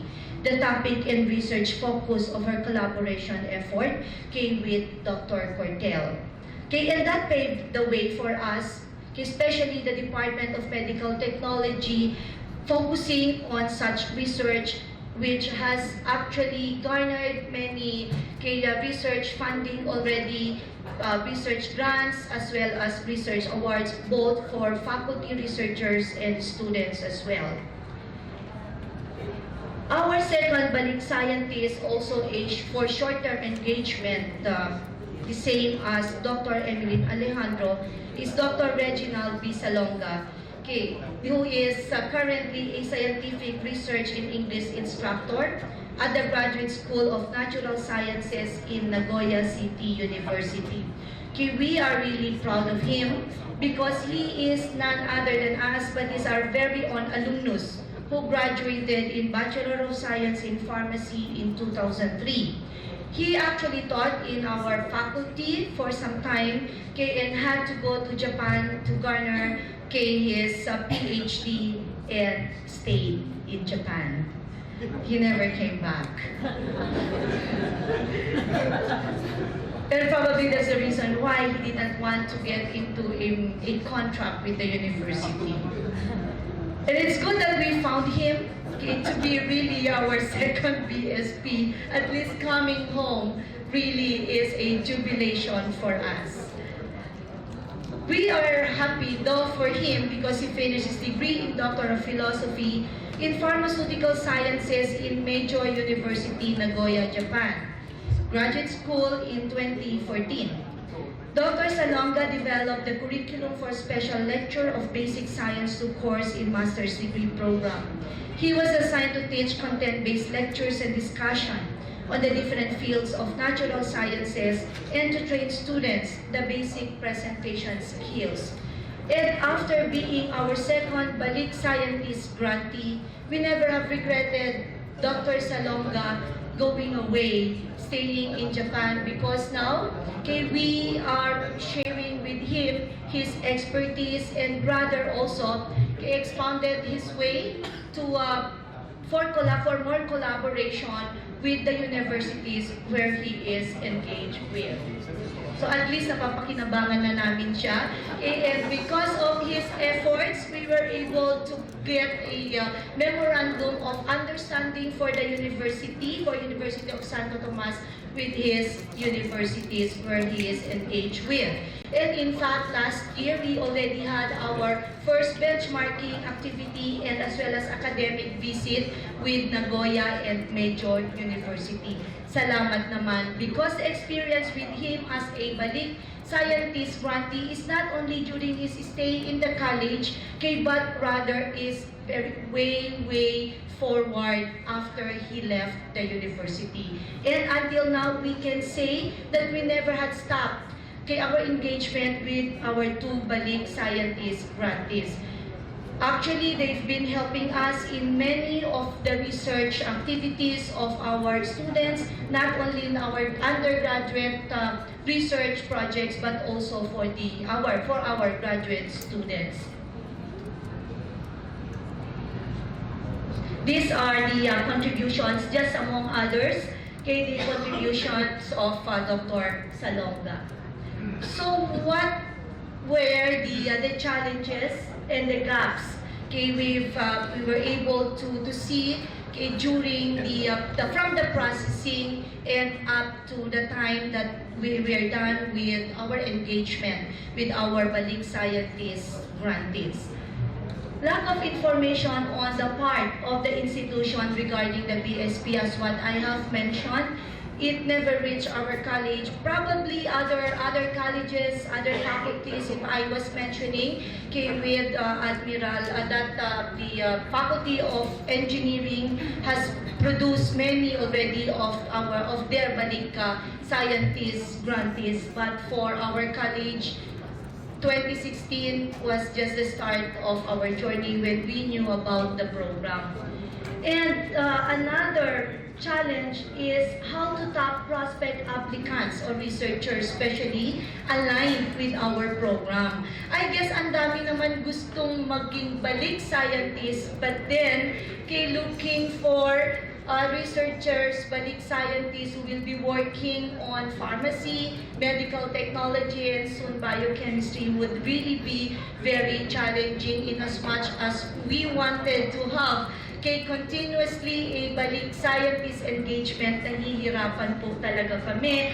And of course, encouraging them, making the program attractive for them to come back, especially if they are already earning much abroad. Kaya yung incentive nila and the perks of coming back really would be challenging unless the Balik Scientists, just like Dr. Janelle Saludes, who really wanted to go back and help the country without a very attractive incentive from the program, then maybe that would be really seen in the future. Availability of some equipment needed by the scientists. We experienced that when Dr. Alejandro came, meron siyang mga hinahanap na equipment in our college and in the university. So, wala naman po yung mga ibang equipment na kailangan niya. But we learned from there because that also taught us to do some modifications on the protocols that she has on hand, like still coming up with the desired output in the absence of the appropriate equipment. Availability of the budget for reagents. Most that's not being found in the line item, and I hope we can also get some grants on this part. And sometimes these Balik scientists would also like to conduct a seminar workshop kay para lahatan, halimbawa po, we wanted to get everyone know about the technologies or some new protocols to be introduced. Then we do not have much budget for the conduct of the training workshop.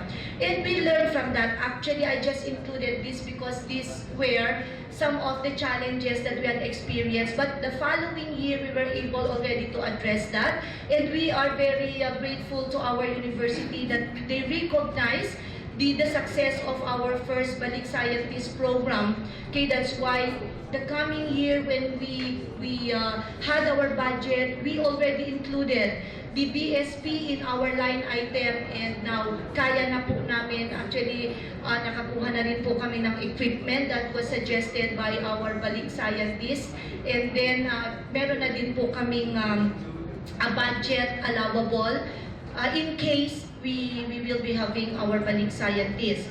Kaya lang last year, we had not so good experience that this coming year, we had difficulty defending the budget. Dahil nag-propose kami ng budget, wala kaming naging Balik scientist.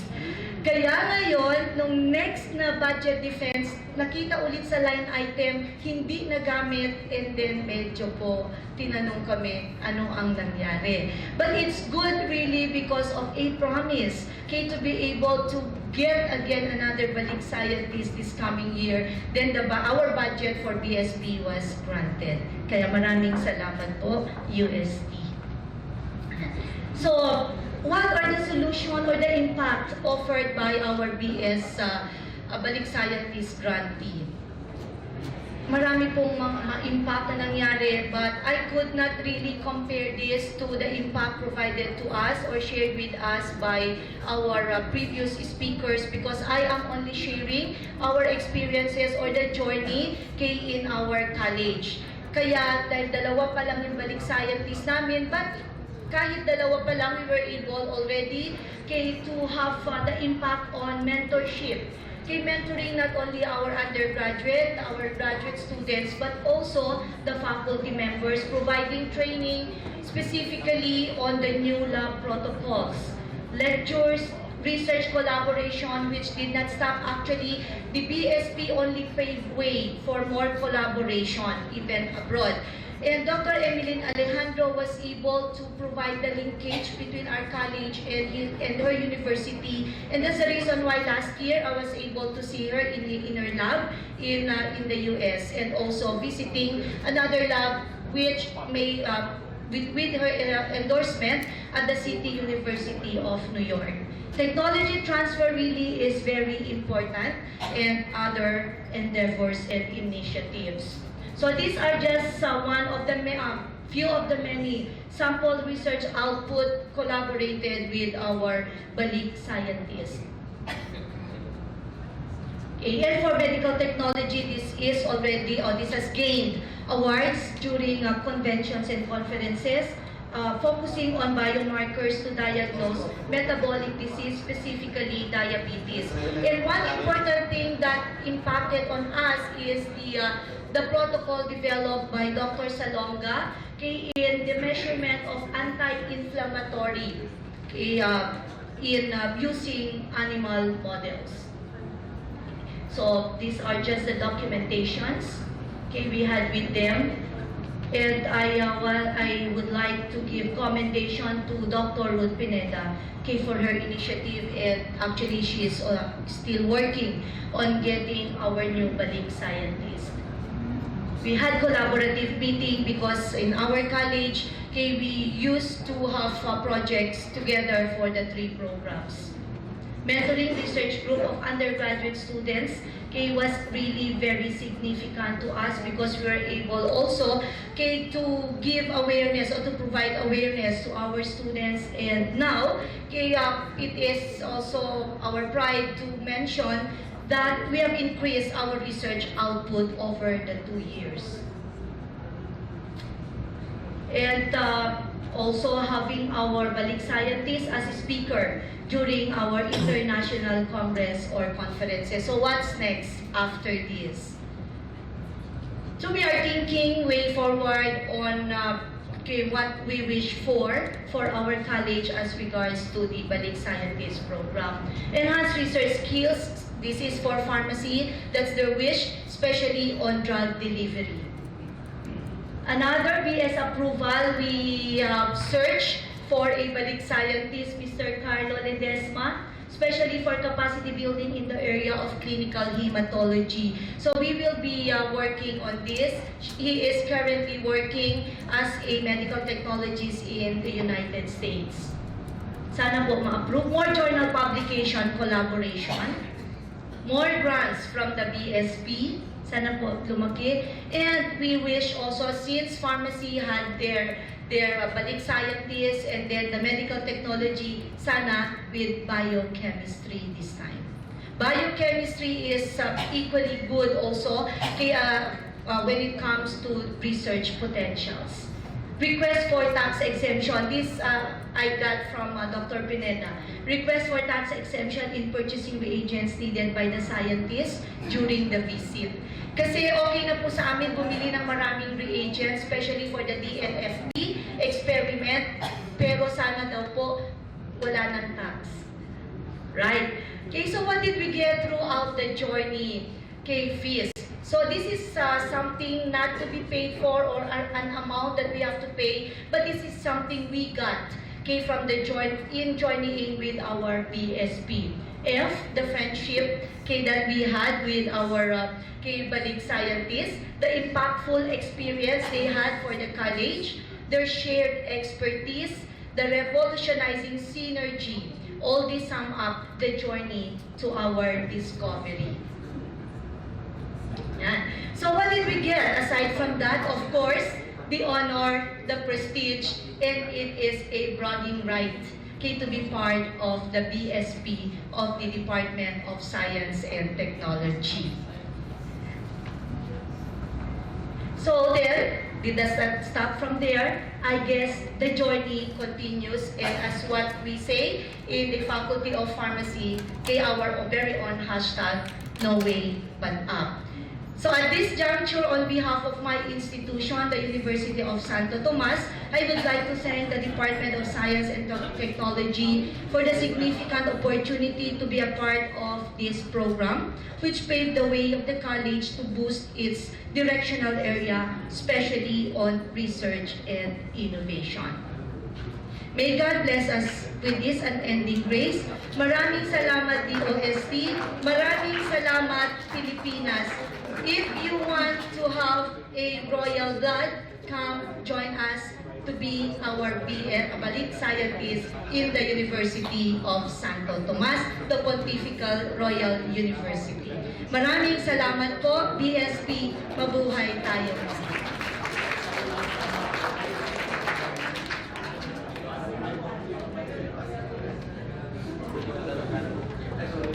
Thank you, Prof. Pasay, for sharing your experiences and journey to discovery of hosting 2 Balik scientists in your college, leading to collaborations and partnerships with other institutions. To introduce our last speaker, Father Frederick C. Comendador was ordained a priest of the Order of St. Augustine in 2002 after completing his A.B. Philosophy and Bachelor in Sacred Theology degrees from the University of Santo Tomas, Manila. He pursued further studies in adherence to the Augustinian vocation on pastoral education. In 2004, he finished his MA in Educational Administration in Ateneo de Manila University. He also holds a degree in MA in Theology from Villanova University, Pennsylvania, United States of America.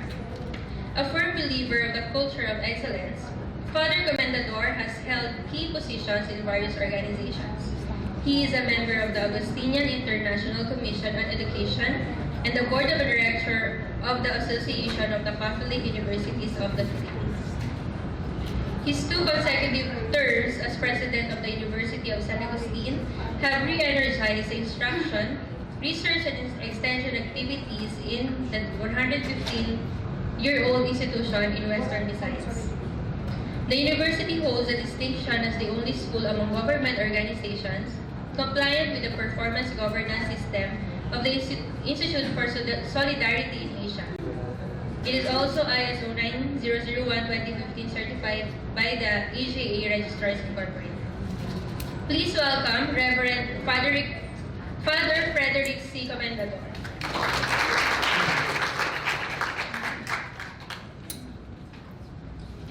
Thank you so much for the introduction. Good afternoon to all. I checked my watch, it's already 4:50 p.m. and based on our program, I should be doing the closing remarks now. I hope you still have the patience and the energy to listen to me, but I will give you some reasons why you should listen to me. First, because I came from a private school. Mostly the presenters came from public school. There was one who came from a private school, but we know the reputation of University of Santo Tomas. They have 45 students. I think they have billions of pesos of money on top of that 300 years plus of experience. And on top of that, they have also very, very qualified and competent faculty. And on top of that, they are in the center of the Philippines in terms of power, influence, and that is Metro Manila. My school, I came from a school who is just celebrating our 115th anniversary. Yesterday, July 15, so pwedeng palakpakan natin ang aming university. This is our foundation anniversary. And then, we came from the province. No? We are from Iloilo. I don't know if you have heard about University of San Agustin. So that's the first reason I would like to show you that I came from a provincial school, a smaller school. We have 10,000 students. But I think the second reason why you should listen to me is because I am a non-scientist, non-engineer. In fact, when I came here, I asked myself, what am I doing there? Why am I invited with this forum? So I remember a story when I was still a student, a story about Einstein, who became very famous of his theory of relativity.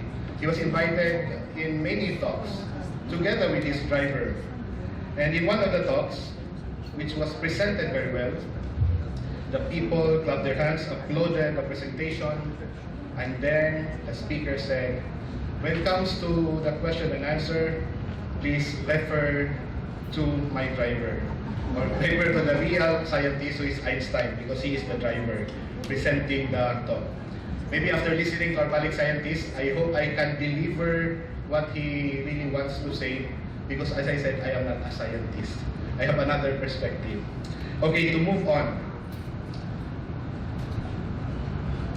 So this is the University of San Agustin. We are the first university in Western Visayas. Our university is named after St. Augustine. I think you know about that. Our flagship programs are law, medical technology, and pharmacy. Now, one of the different unique experience in the university, I think I will quote again Secretary De Peña when he went to our school to inaugurate our new laboratories and centers. He told me in front, directly in my face, said, you know what, Father? We are observing your university from a distance, and we know Secretary De Peña. He's been in the field for a while. He said, I thought you will not make it. Because I don't know if you are aware, although we're 115-year-old university, like any university, we have our ups and downs. So there was a period in our university when we encountered a bitter problem with our labor union. So in 2004, we went on a strike, and then we almost did not make it. When I came in 2012, the problems of the union was still there. So some alumni would describe our school maybe as a dead bone. The very challenge was how to resurrect the school.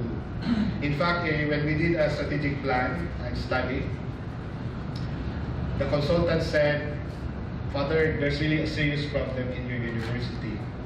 More than 95% of your people are after external rewards. and they are not here for any value, for any commitment. They only want what money can give them. And so it was a big challenge for us on how to change course, change direction, and even change the heart and the commitment, the loyalty of the people. And of course, the other problem is because there was a lengthy labor problem. We were not able to increase our tuition fees for more than 10 years. When I came in, I don't know if you're aware, you would have a problem with that, maybe for state universities. Our tuition was only 400 pesos per unit, and that was already 2012. And what is the problem with a private school? Because in a private school setting, most of our operational expense would come from tuition. Unlike in government, state universities, everything is already shouldered by the state or by the government. And yet, since I am a man of faith and not a man of science, I just prayed and prayed. And voila, in 2014, I heard a story, a news, that 2 scientists from the US would be coming home. And they have chosen their alma mater, the university where they worked before, as the new university they will be working. And it was much later I found out that they are also Balik scientists. So they are not only engaging themselves on a short-term basis, but they will be staying for good. And in fact, if you ask also to make the story, to cut short the story, they are also attracting 2 more Balik scientists, and not on a short-term basis, but again, staying for good. So if there was somebody who was saying, okay, come and join if you are treated like kings, if you want to stay for good, live a peaceful and happy life, we will come to the University of San Agustin in Iloilo. Because 4 of you are already in the university. So the talk is composed of 2 parts. The first part, immediately I'll go to the challenges, the impact challenges. I'll not maybe discuss about recommendations, and then a showcase of what we have done so far. Do you still have the energy? Or I'll just go immediately to the conclusion na lang. Okay? Okay. So, this is the Balik Scientist Program, the USA Experience. USA is not United States of America. There is a USA in the Philippines, and that is in Iloilo, University of San Agustin. So first impact we have seen. As I said, the problem with us is the low morale, people are only talking about money, what they can get, the salary. So all of a sudden, there are 2 people coming in, and then they apply for the job, and even asking how much can they get, how much will be the salary. Not once, they will negotiate. So I was very much surprised. And I think it impacted also the other employees in the university. Because of the strong work ethics they carried from their foreign land, they are bringing it in the university. And there is a higher sense of professionalism. There is also increase in morale of employees. However, this could also be turned upside down. Because if we are not also careful, if there is no smooth transition in coming in, it can also generate a demoralization of employees. Am I not right? Because they will start to compare themselves with this group. Father, why are you treating them in a special way? We have been here for 30 years. And I don't know if you have encountered a university or school with a union. I don't know, maybe some of you are members of union. They always count up to the last centavo. No? That's the big problem. So for me, this is really one of the things that they have done in the university. Change the culture, the mentality, the value, the commitment, because all of a sudden there is somebody who works for the love of profession, the love of the work, the love of science, the love of the community, the love of the institution, not after what they can get.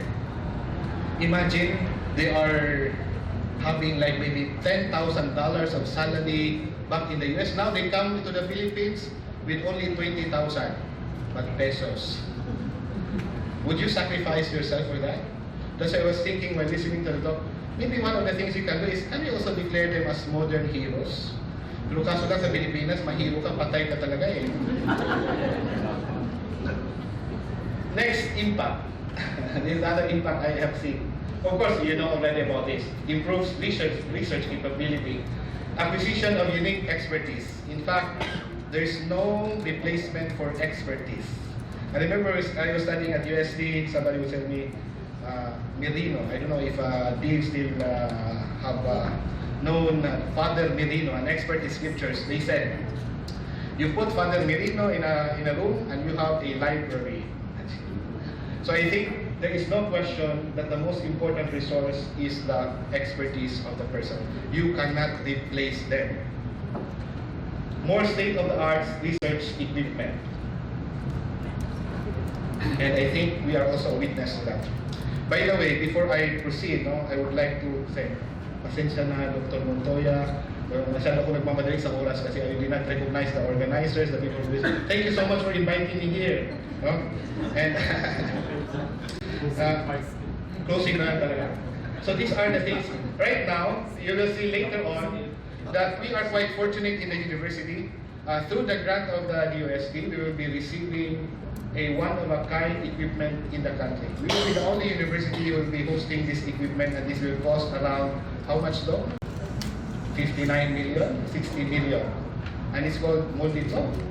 Oh, naka-pronounce na ako ng ganong so para maybe I'm really the driver of Einstein now, a multi-top equipment. I don't even know what is that, but they call it a multi-top equipment. So we will have that because of the grant of the DOST. Imagine a small provincial university all of a sudden having this equipment.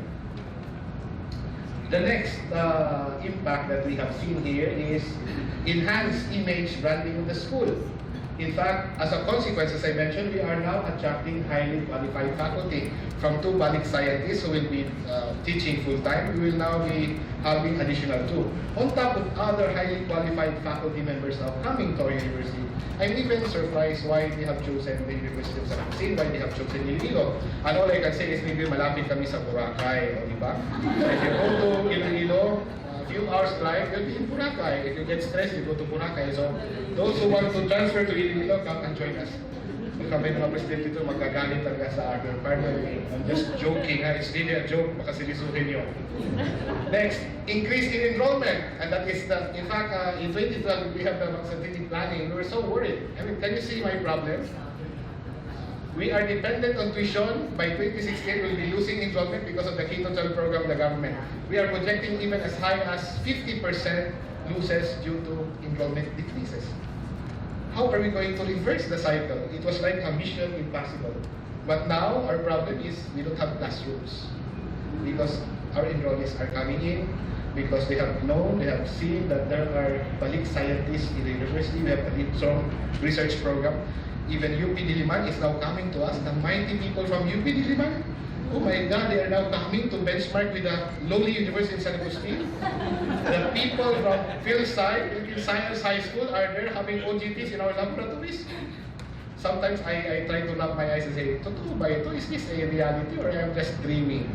And they just came in 2014. Could you imagine? We are just 2019. And you will see some of these things.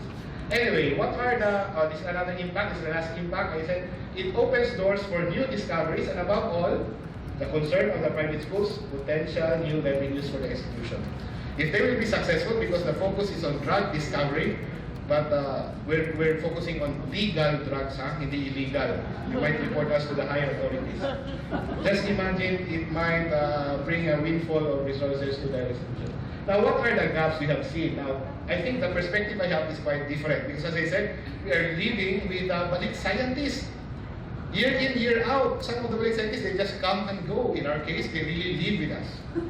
So what are the challenges? This one, need for smoother integration or reintegration scientists to the country and to the host institution. You know, the Balik scientists, I believe, have already acquired a culture different from ours. In work culture, work ethics. And that's why it's a big shock for them to see how we Filipinos run things, work on our pace. So that's why I just keep on praying that their patience will still be extended. But many times I have already entertained about the complaints of how things are not done the proper way because this is not the way things are done back in their country. That's why, and of course, the host institution as well has now new demands and expectations. How are going to, what are the things they need? How should we accommodate them? What are the things they want to achieve, to pursue? so that the university will also be ready to accommodate them. So there's mutuality in that. So I hope there will be a program for the reintegration or integration of scientists. What are their needs and what are the needs of the institution? What are the expectations of the institution? What are the expectations to the institution? But I'm glad that our scientists are very resilient, very adaptable. So now I think they are Filipinized. So they are now Filipinos after a while. Next, I think there's another challenge we have. Need to focus on the long-term goals for the scientists and their long-term impact to the community. Now, asking, why am I here? I am here, even if I'm not a scientist, because first and foremost, I want to show support to the DOST for their Balik Scientist Program. I just heard that this program started way back in 1975, more than 40 years. And my firm conviction is this: we have only scratched the surface of the potential of this program. If there is a way to go towards development of the country, we will rise and fall with our scientists. That's why I think there is really a need for us to check also on the mandate, the charter of the Balik Scientist Program. Are we only happy with the short-term goals, like training, workshops? Or there is a bigger goal envisioned for this program? And we know you are the men of science, and based on the literatures I've read, there are very, very few scientists who got so lucky that in their first experiment, they got everything correctly. At times, it takes a while for something new to be discovered. Diba, how many times I have learned when I was still in high school, Thomas Edison did not make it, but he considered his failures as part of the way forward. And that's why if our end goal is only the end result all the time, maybe we will not move forward, because we will not consider the mistakes of the scientists as a step inching us closer to new discoveries. But the question is how long?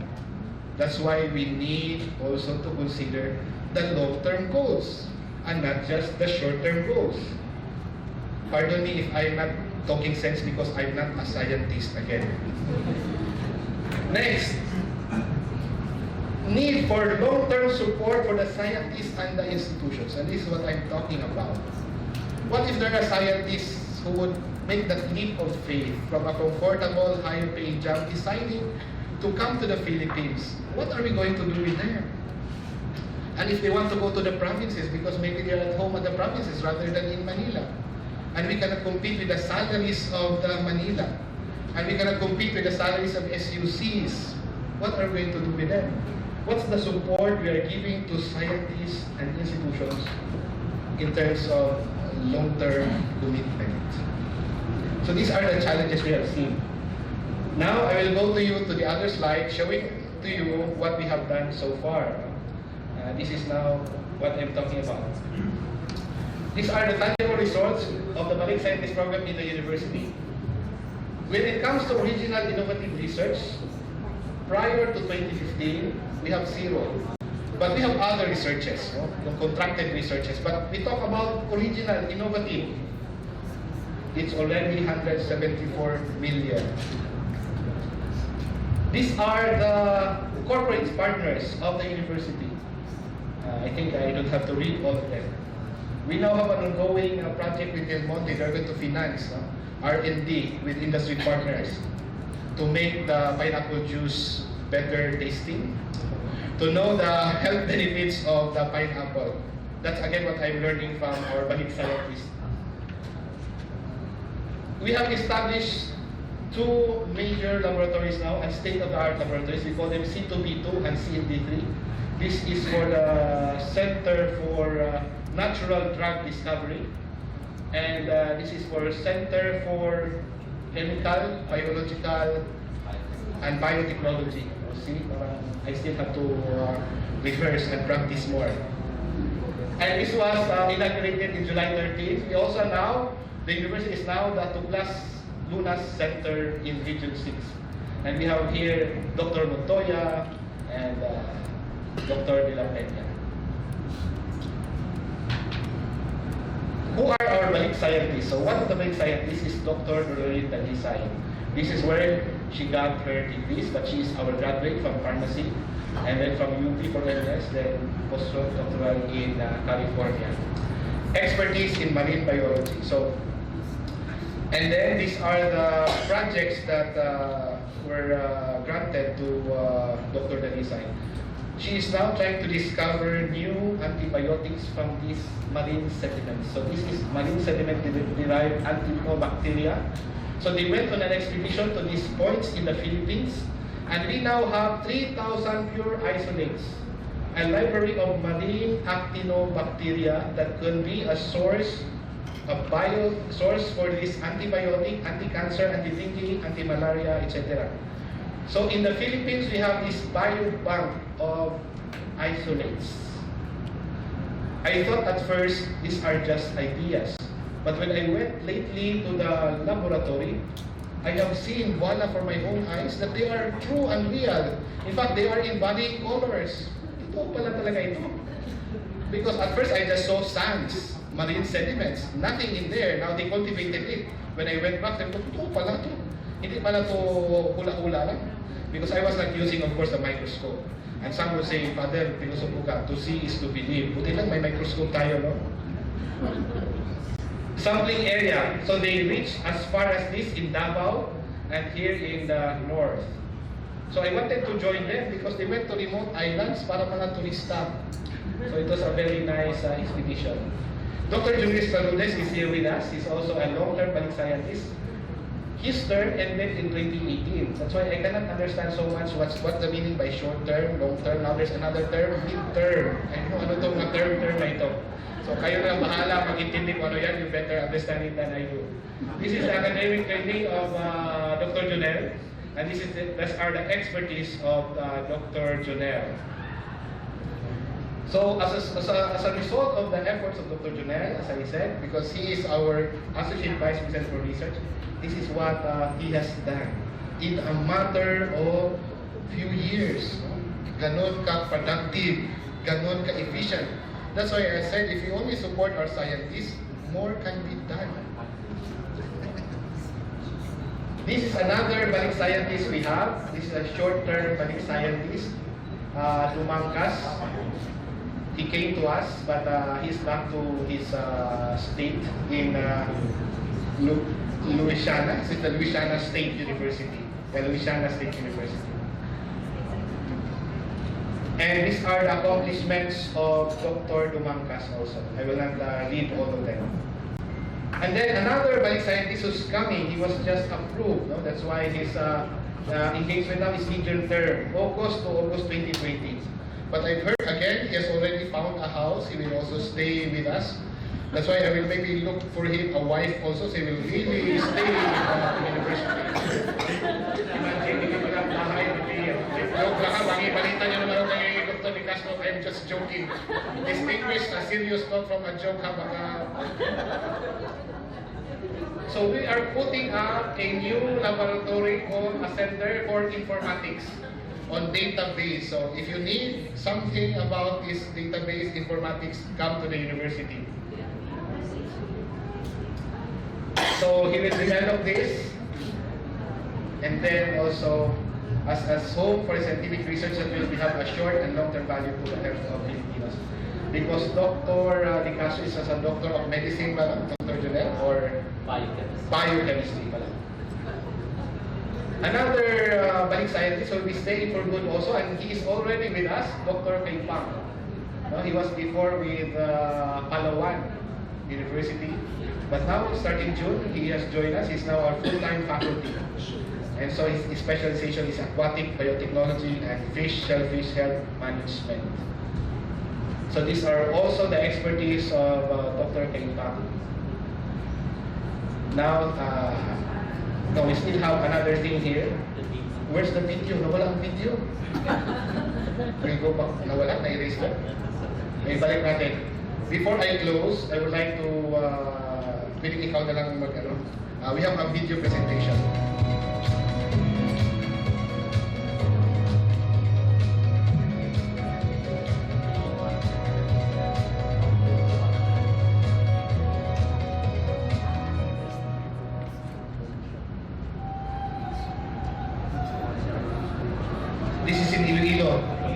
It's now Iloilo.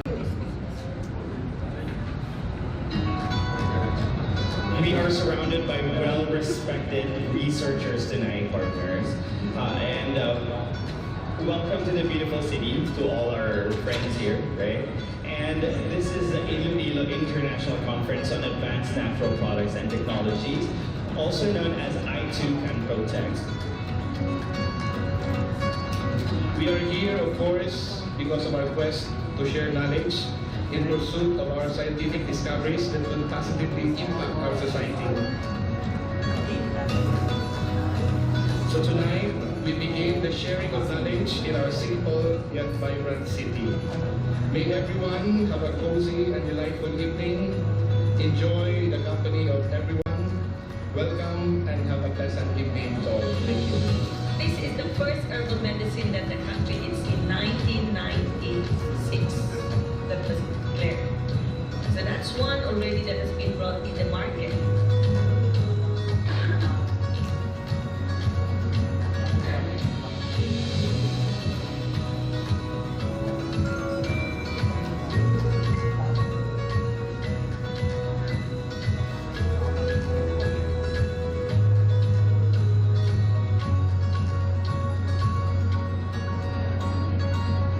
We're greatly honored to host a pool of distinguished researchers, scientists, as we come to share new discoveries and developments in the field of medicine, wellness, nutrition, life sciences, as well as the state-of-the-art instrumentation. The Douglas Luna's R&D program envisions to produce world-class medicines derived from Philippine biodiversity, leveraging on local expertise to address the pressing health problems in the Philippines. Our combined approaches of the chemistry and the toxicology, we can have optimization of the enzyme chemical and the satisfying.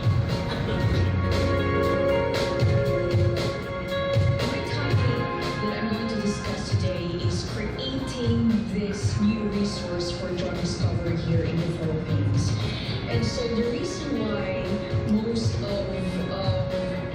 the work here in the Philippines is done on plants, terrestrial plants, endemic plants, and we are creating this new niche in the University of San Agustin, finding a new niche of looking for new drugs, antibiotic, for example, anti-cancer and other bioactive compounds.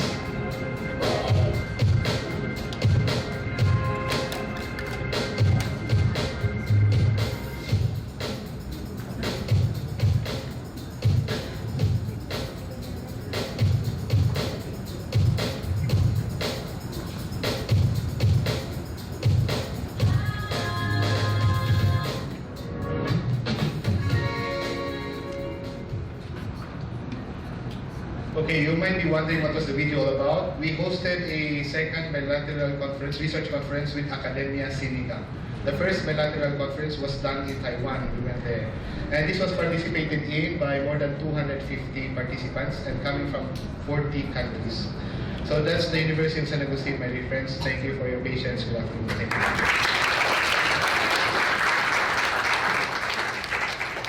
Thank you, Father Comendador. Congratulations on your 115th founding anniversary. All right.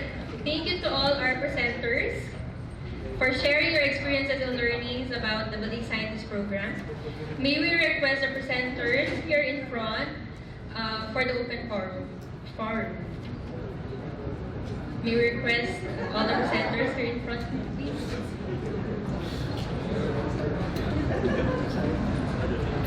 Prof. Larana, Dr. Agrupis, Rear Admiral Galang, Dr. Yepes, Dr. Takanay, and Father Comendador.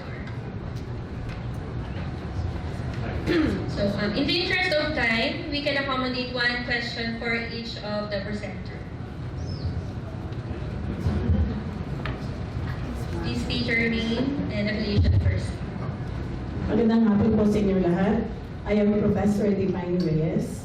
I teach Mass Convention Medicine as well as Social Sciences subject to different schools.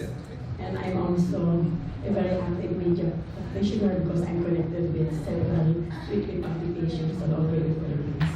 My question is specifically addressed to our Reverend Father Frederick C. Comendador. Father, I am a volunteer instructor of 3 seminaries, 3 convents, and 3 monasteries here in the Philippines for the past 25 years under the Alliance of the Two Hearts International. But nobody ever convinced me to do it. But it's my own will to be of service in my own way, simply because I cannot donate money, but my services. Sa inyo pong paaralan, iniisip ko po kung anong klaseng pag-convince na hindi naman siguro ginawa, o kayo po'y gumawa ng milagro. Para po ang isang siyentista na kumikita po, alam niyo na kumikita ko kahit napakabobo ko sa math, $10,000 is equivalent to more than 500,000 pesos. Pero sila po ngayon ay nagkakandara pa na maging bahagi ng inyong faculty sa tumataginting na 20,000 piso Philippine currency. Yun po ba, Father, ay masabi natin biyaya o blessing sa inyo ng Panginoon sa taga na inyong pinag-feast. At yung mga problemang dinatan nyo sa inyong pamantasan na inyong tinagang matasin o talagang nagmilagro para sa inyo. Thanks so much. Thank you. Thank you, Professor, for your question. May I direct your question to my driver? Actually po, what convinced them to come, they're not the driver, the bike scientist. I think we better throw the question back at them. Kasi sila po talaga ang nag-ano kung bakit sila, why did they make that leap of faith? So, ako I'm also amazed and I cannot also answer really what convinced them. In fact, ako nga, sabi ko, ang sikreto ko lang talaga whenever they ask me, Father, what's your secret? Sabi ko lang, dasal na lang po ako ng dasal. Kasi these things are beyond me. And no one will even believe it. Pagdating ko po, ikaw ba presidente dito? Akala namin estudyante ka dito. I throw the question to the Balik scientist po, okay lang po ba? Kasi sila po makakasagot talaga. Dok, pwede bang, can you save me?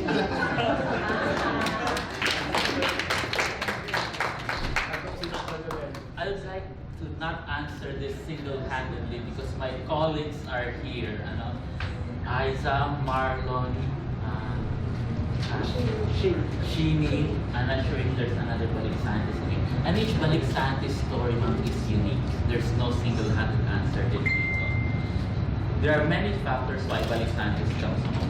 It's a personal choice. For my experience, there were several factors. One is family, and that's a big factor for us Filipinos. I've been away from home. Home is meaning my immediate family since I was 16. And I've been away from the Philippines for a long time. And coming home in a certain period, I saw my mother aging, or I saw my mother looking like the same appearance as she was the last time I visited her. So those were things that makes a person go through what we call as an epiphany. So when we reach that point, there's no single-handed reason perhaps that one makes a decision for something. So when you reach that moment, it's a dive. And honestly, we didn't even know how much I would be getting until I arrived at the signed the contract. Ooh.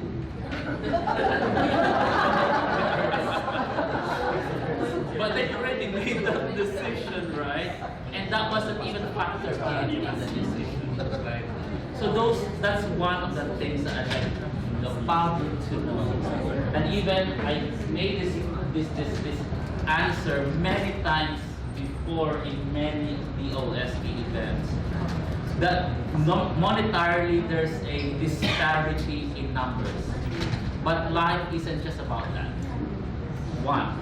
Number two, is that when we arrived, I did not have a chance to talk with Father President when we made that decision. I spoke with the Vice President of the university, who happened to be on sabbatical in the US, and we got to meet him there and told us, why don't you come back and have the university again?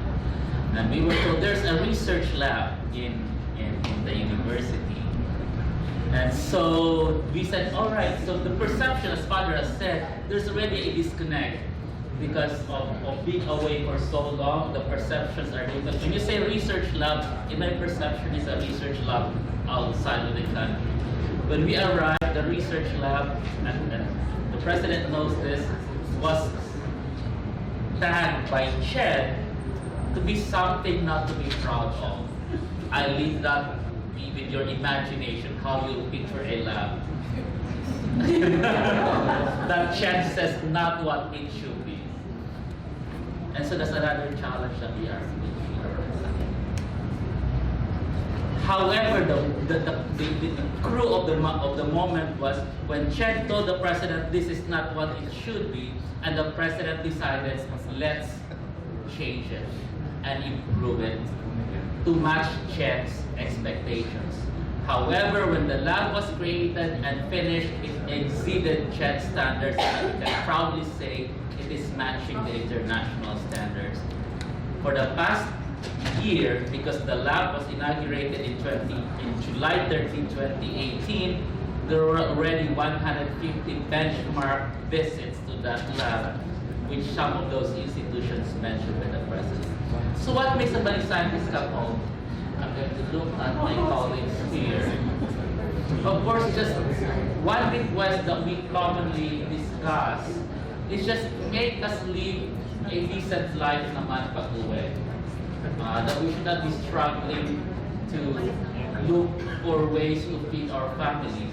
But a second matter that's important to keep a Balik scientist is provide them with a playground. No matter what incentives, I suppose, that the OST will provide, monetary incentives, if the scientist doesn't find a playground, that scientist will not be happy. Because that's how we were trained. We grew up with a playground, and if you already have that ability to play well, then you will look for that playground. Kagaya ba na sabihin natin basketballista, if you just give them a cemented court tsaka ring, that basketball player won't be happy. Just provide them a playground to play with. So I suppose I answered your question. Thank you. May I add on what we did also the part of the but again, this was a complex problem that we underwent. Like now, Dr. Junel, by the way, we have already promoted Dr. Junel and Dr. Dalisay to full professorship, the highest rank in the university. So again, so they will not also feel as if they are not being compensated. But I hope you understand the situation of the university, no? And we are unionized. Before, based on our manual, before you can be promoted to the next level, if you're a new faculty, you should start from the lowest. And before you can be promoted to the next level, you should have presidency. So how we have to defy that culture and tradition just to support our Balik scientists. And lately, as I mentioned, if the tuition was only 400, again, and we lost our autonomous status in 2008 because again of the labor problem, we cannot just ask tuition increases from CHED. They will always tell us, what's the inflation rate? What is the inflation rate before this sudden high of inflation? It was only 2%, 3% at most, and you started at 400. So, I hope walang taga-CHED dito. What we did, when we started the first year, we increased our tuition by as much as 100%. And people will be telling us, mali ito, Father, aalis ang mga estudyante dito, napakamahal na. Again, so that we can support more the faculty, especially those the qualified ones. But fortunately, our gamble again paid off because we have more enrollees than last year and in the previous year. So we are still encountering a lot of problems. That's what I said. It's not easy. That's why pareho po tayo, ma'am, nagdasal na lang po talaga ako. Because how to pacify the union and how also to recognize the productive, very efficient, and very qualified faculty without disturbing the balance. But I'm very grateful. My term would end already in May, but I don't know what will happen. Ay, salamat. Matatapos na ako sa problema na ito. Maybe miracle pa rin po. Thank you. Is there any question for the other three presenters? Can I share? Yes. I think I would like to share myself because so I have Dr. Ronaldo here, is also from the Institute of Chemistry, long term. Dr. Che Regulashi, short term, but be long term. And so with the Institute of, well, I'm ICU. Sorry, I forgot to introduce myself. A long-term Balik scientist, I came back in 2014. So I was in the US for 14 years. I gave up a permanent job at the US National Laboratory. But that was not very romanticized, like, uwi tayo. So my journey was different. I mean, I really wanted to come back. And so what I did was, I did my homework and I emailed the other Balik scientists. So I think that was one I wanted to sound that off, because that's one way of encouraging more Balik scientists to come back. So for me, I emailed Cecilia Conaco, Dr. Annie Martinez, colleagues who are already here in the Philippines. And so for the reintegration of the scientists from foreign labs to here, that was very helpful for us. So in fact, in Institute of Chemistry, that's what we do. So there's sort of like a buddy system. So maybe BSP can think of that. You match your short-term or long-term or mid-term Balik scientists with one of the long-terms. So that way, expectations are managed, right? And mas marami tayong magagawa. So yun yung gusto kong sabihin. Thank you. Thank you.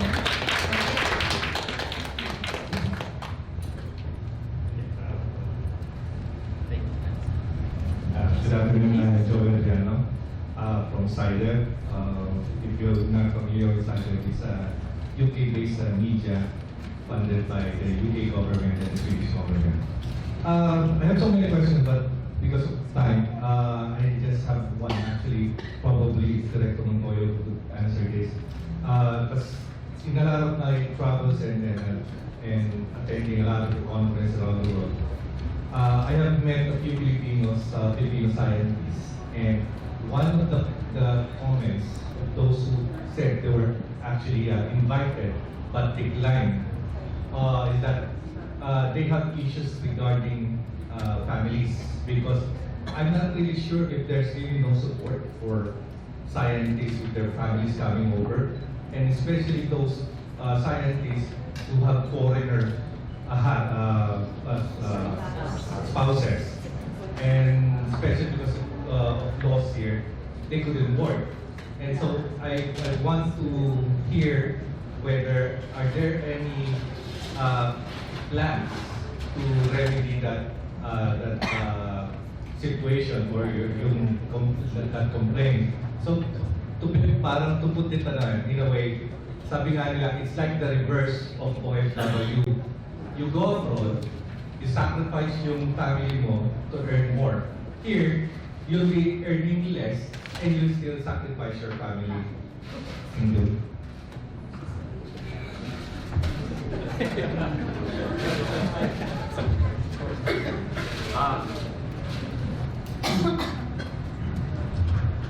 Well, first of all, the passage of the law is actually an injection in the arm, because it's actually addressed already most, but not all, of the problems. First, the question of family. Actually, the provision for family, or at least some support for the family, is possible for the long term. For the short term and the medium term, medyo hindi explicit yung support, only because in terms of commitment and long-term commitment, medyo wala pa doon, unlike the long term. But I see the point na it's also one reason for them to come to the Philippines. The program is still evolving, but I should say that we always say this time and again, na when you become a Balik scientist, it's already been echoed by most of our speakers and even our host institutions, that more than the amount that you will get, more than the incentives you will get, more than the environment you will find in the Philippines, It is the love of country that will push you to go to the Philippines. Then why do I keep on saying that, or we keep on saying Balik puso? It's because we want to give them the message that what they are getting is definitely not equivalent to the service that they will deliver to us. They deserve more than that. But it's only because that we cannot, because of existing rules, we cannot give whatever they demand on a case-to-case basis, but rather we rely on their personal conviction, their altruism, their love of country to come here. Because it's really a sacrifice. Kahit ano sabihin nyo, sabi pa nga, kahit pamilya may sustento, but sacrifice pa rin doon. Because you're actually relocating and you're moving people here who may not be as committed as you probably. So, but I take the point. In fact, there are still many issues we have to address. And this is the forum that we are listening, and all of my co-directors also here are also here, and they can probably also answer the question. But the program is evolving, and I think listening to what has happened and the small success we've done, we actually have to build on that and improve on the program. So that's all I can say. But we will look into those matters. Now about the foreign husband or wife, actually that actually happened to us already, and there was a question of how they can actually work. But unless we amend the laws in the country, DSP is just one of the programs existing now, governed by a particular law. But it's not supervene other laws. There are laws, for example, here that only nationals can practice certain professions in the Philippines, especially for income. You have to amend the law to do that, no? So we have to do some advocacy. And maybe that is not the best way, but that is something that we have to address. And it will really take a lot of convincing for us to move in that direction. But maybe you have to be creative also in finding other solutions. Maybe advertise them to other international agencies based in the Philippines. Maybe, kasi yun yung nangyari sa iba nating Balik scientists, the husband or the wife was able to get employment from an international agency based in the Philippines. So that's one possible solution. But to have them really work in the Philippines, as I said, you have to amend the law. Kasi, especially for some professions, they're really explicit. Sa medicine, for example, you cannot practice medicine here unless you are licensed here. Kahit pa saan ka nag-graduate, Harvard or whatever, it doesn't matter. You have to be licensed here in the Philippines. So we have to amend those laws. Thank you, sir. In the interest of time, we can accommodate the last question. So, Balis, raise my hand. Yes, so I'll raise a hand. Because I'm curious. And this is the question is specifically addressed to Rear Admiral Balik. Sir, actually, it never occurred to me that there is Balik scientists working with any branch of the armed forces of the Philippines, and so that somehow whetted my appetite to know more about exactly what technologies are being developed. You showed us some slides, but there was very little description. I just noticed that, one contraption there is somewhat like what is shown in some James Bond films. But of course, there were other items there in that particular slide. So maybe you could share with us a little more description about exactly what these technologies are. I mean, yeah, without this do not involve national security. I think we need for us to hear anybody from the areas or the police say that. We are really so happy that we got involved in this Balik scientist. We didn't even know that we are already in already. We are very thankful to Engineer Almasan. Engineer Almasan is a former U.S. Navy pilot, Yes. and which is involved in spay war. That's a unit in the U.S. Navy that has to do with electronic warfare. Okay, so in the course of the Philippine Navy modernization program, that's where we are heading on the electronic warfare capabilities. So no contact warfare. No contact warfare. Well, if it's possible. we cannot really say that. Well, probably, but we cannot really say that. So through this electronic warfare, it's different from cyber warfare. It's different from cyber warfare. It's actually more on electronics and countermeasures. So we have a lot of procurement for the modernization programs. Not only the Navy but also the Army and the Air Force. But the Navy is very heavy on electronics and technologies. The Navy, when we buy ships, it involves everything. Not only the tactical data link that we want to study, but also the other weapons components of the entire electronic communications inside the ship. So we're very lucky that we're probably one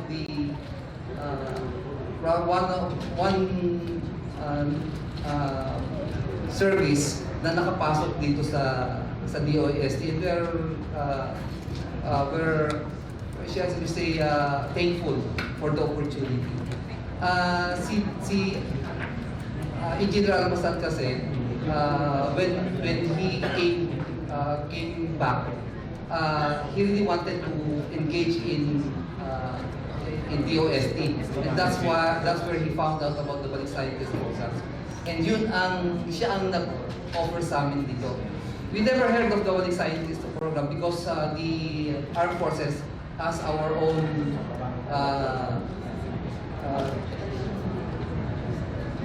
SRDP, the Self-Reliant Defense Force posture. Actually, the seven projects there were already submitted to DND for funding. The 7 projects there does not only involve yung weapons, it also involves the projects that we can use for the islands, in the different islands in West Philippine Sea. So that's why we cannot just bring out all those projects. Kaya in a snapshot, we're just telling everyone that we still have projects there. The Navy now has no scientists, and we are heavy on this equipment. But for our report to the flag officer in commands, we requested several scientists to be part of the Naval Sea Systems Command, where I belong, where I commanded. Through the Naval Research and Technology Development Center, that's why Commander Pasay is here. Doon sana namin ilalagay yung mga scientists. We wanted to have several. I think we're getting a lot of scientists for this actually through the span of probably up to the third horizons of the modernization programs, and we wanted to stay with us and continue the program for extended long time, extended long time. Probably what the Reverend Father said, long-term engagement with us. Sir, am I right in remembering that the Navy is also into developing satellite systems? Sa inyo ko ba yun naaalala? Totoo po yun. Okay. Because we're very much engaged with UP-EEI, and si Dr. Armasan is part of that. That's why we have two students taking up masters in nano-satellite para tulungan kami. That's also the reason why we're engaged with UP Diliman because we wanted to pursue further study for our officers. not only up to masters but also up to PhDs. The reason why, and also not only it's not actually only the UP Diliman. Under our trial program, we are engaging all the other colleges and universities. But first in Metro Manila alone, like Fiat University, Mapua, USD. Nag-usap na ako ni Ma'am dito kanina from the college of all from the College of Engineering and Sciences. We wanted to expand to the Visayas and Mindanao. We're probably going to the University of Southern later. Yeah. So up to including the Mindanao State University. Sir, the satellite technology is also for you to develop remote sensing capability for our outlying islands. And there's so many of them in West Philippine Sea and certainly Sulu Sea. Actually po, magtutulong-tulong na tayo dito kasi the DOST started it already. So hindi, like the Reverend Father, I'm not also a scientist, but as I understand it, we need a series of several satellites to be able to monitor and survey, to conduct surveillance on our territorial seas. And not only territorial seas, but up to our exclusive economic zone. You had some movement in the Benham Rise. Kasi mas mayaman daw yun na dapat bantayan natin. We are, nakalink po kami sa MSI. I think MSI is the lead agency. The Lead Science Institute. Opo. The last engagement we had with UP Diliman, UP Science and Engineering Department is sponsored by MSI, UP MSI. Thank you, sir. Thank you. So thank you, presenters.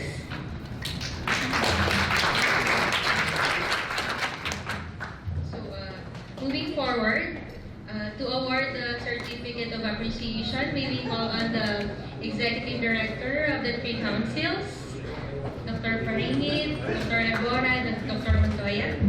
As I read the citation,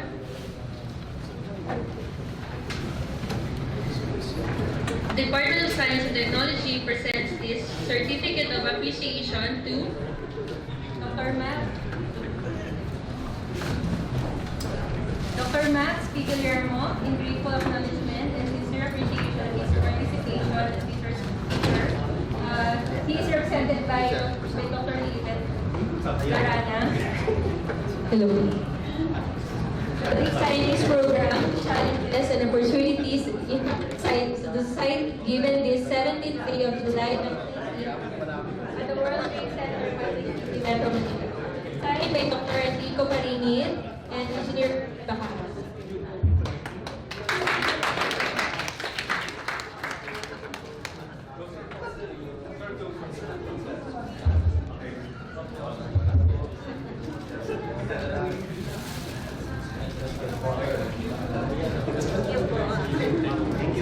Same certificate is awarded to Rear Admiral Romel Jason L. Gala.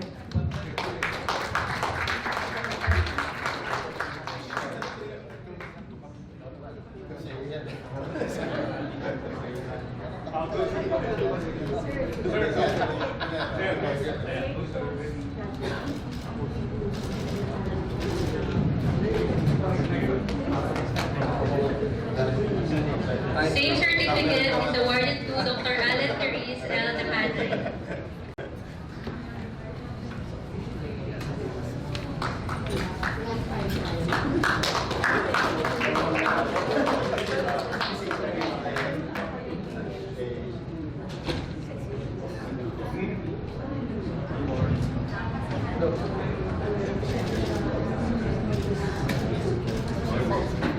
Also to Father Frederico Mendador.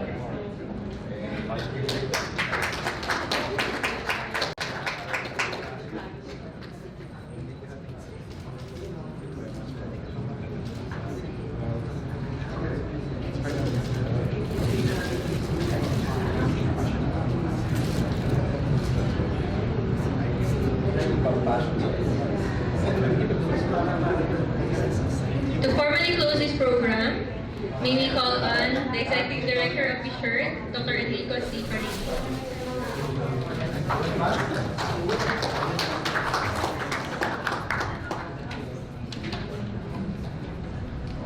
Good afternoon to everyone. It's been a long and fruitful day for all of us, especially this afternoon session where we heard, should I say, testimonials coming from the host institutions on how great the Balik Scientist program was. At least that's what I was made to understand.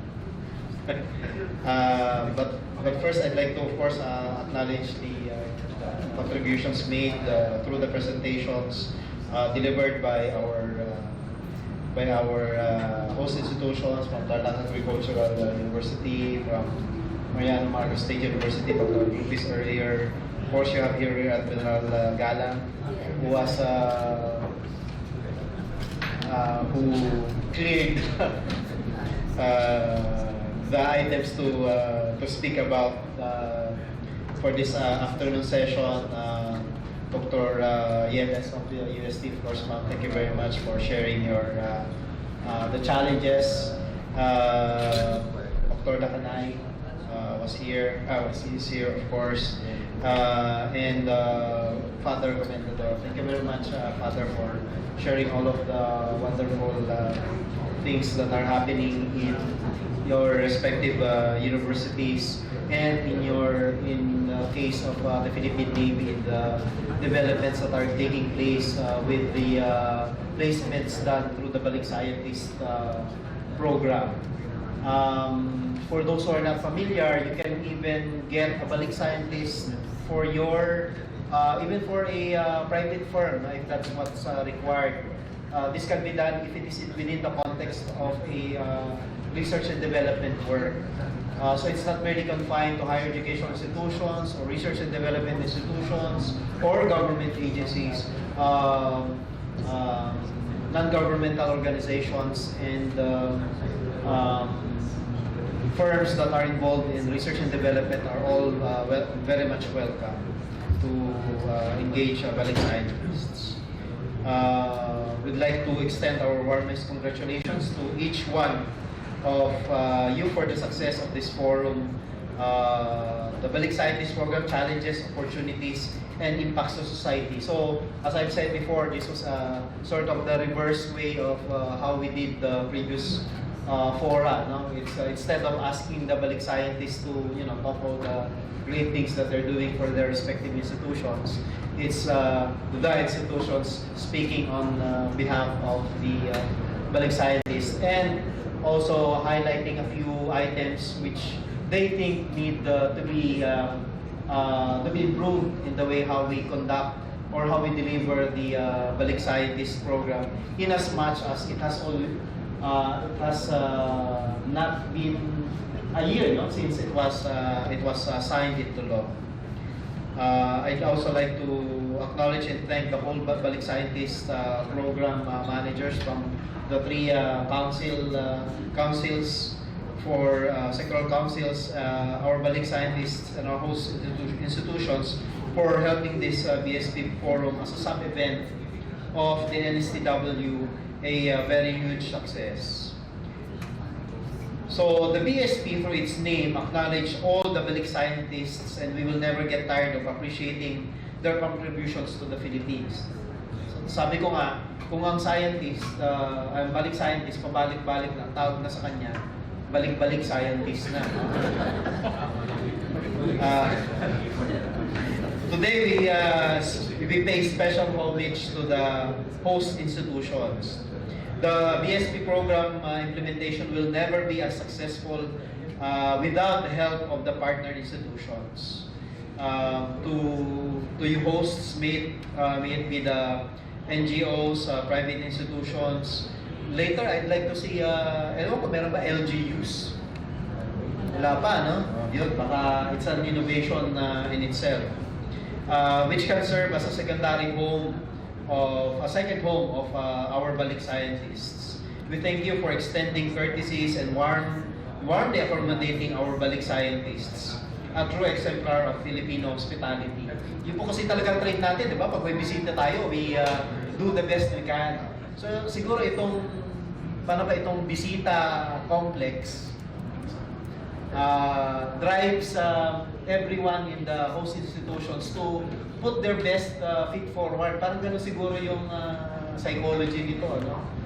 Di ba, pagka may bisita kasi tayo, lalabas natin yung masasarap na pagkain, magagandang kubyetos, all the festivities, no? We actually drive or push ourselves to our best, and I think that complements, no, also the work that's the hard work that's also being put by our Balik scientists in exchange. To all other host institutions that are here, that are yet to experience hosting a Balik scientist, we are encouraging you to host one. Let us help each other, as we believe that collaboration means more heads are thinking and more arms and feet are working for a single scientific and developmental work.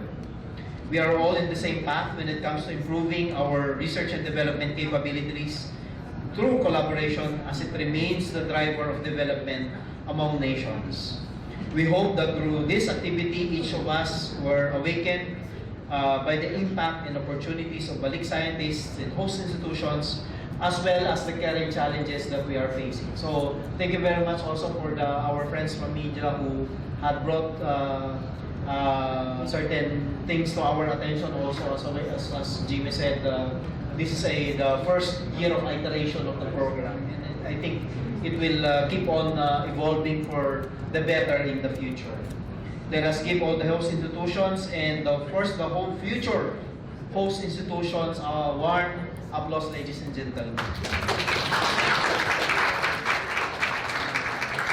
Para naman po sa ating mga Balik scientists here, thank you for listening with your hearts. The Philippines, of course, needs you. And for your fellows abroad, please spread the good news. No? Pwede rin naman pati yung challenges. No? I think they're pretty much open to not only the opportunities that are out here, but also things that they could encounter in moving forward. You, as the current crop of Balik scientists, are our ambassadors to the future crop of Balik scientists, and we'd like to, as much as we can, increase that network, no, of Balik scientists working not only in the Philippines but elsewhere in the world. Last forum in, was it May? May ba yun? It was already proposed that ano nga ba pangalan na Dr. Jonel nung iyong organisasyon? Ng mga BSPians? Samahan ba? Balik scientists ng Pilipinas, parang gano'n. Siguro kapisanan sana tatawag, pero it sounds like the media the media organization. But anyway, I hope that is also a good move moving forward. So I would not like to keep you from this meeting because we're actually just set until 5 o'clock. Magbabayad po yata kami ng pera. But thank you very much, and I think the next set of activity will be our Balik Scientist Convention na, which will be in November and will be hosted by Dr. Card. So thank you very much, and good afternoon to us. Before we leave po, let's have a group photo po in front.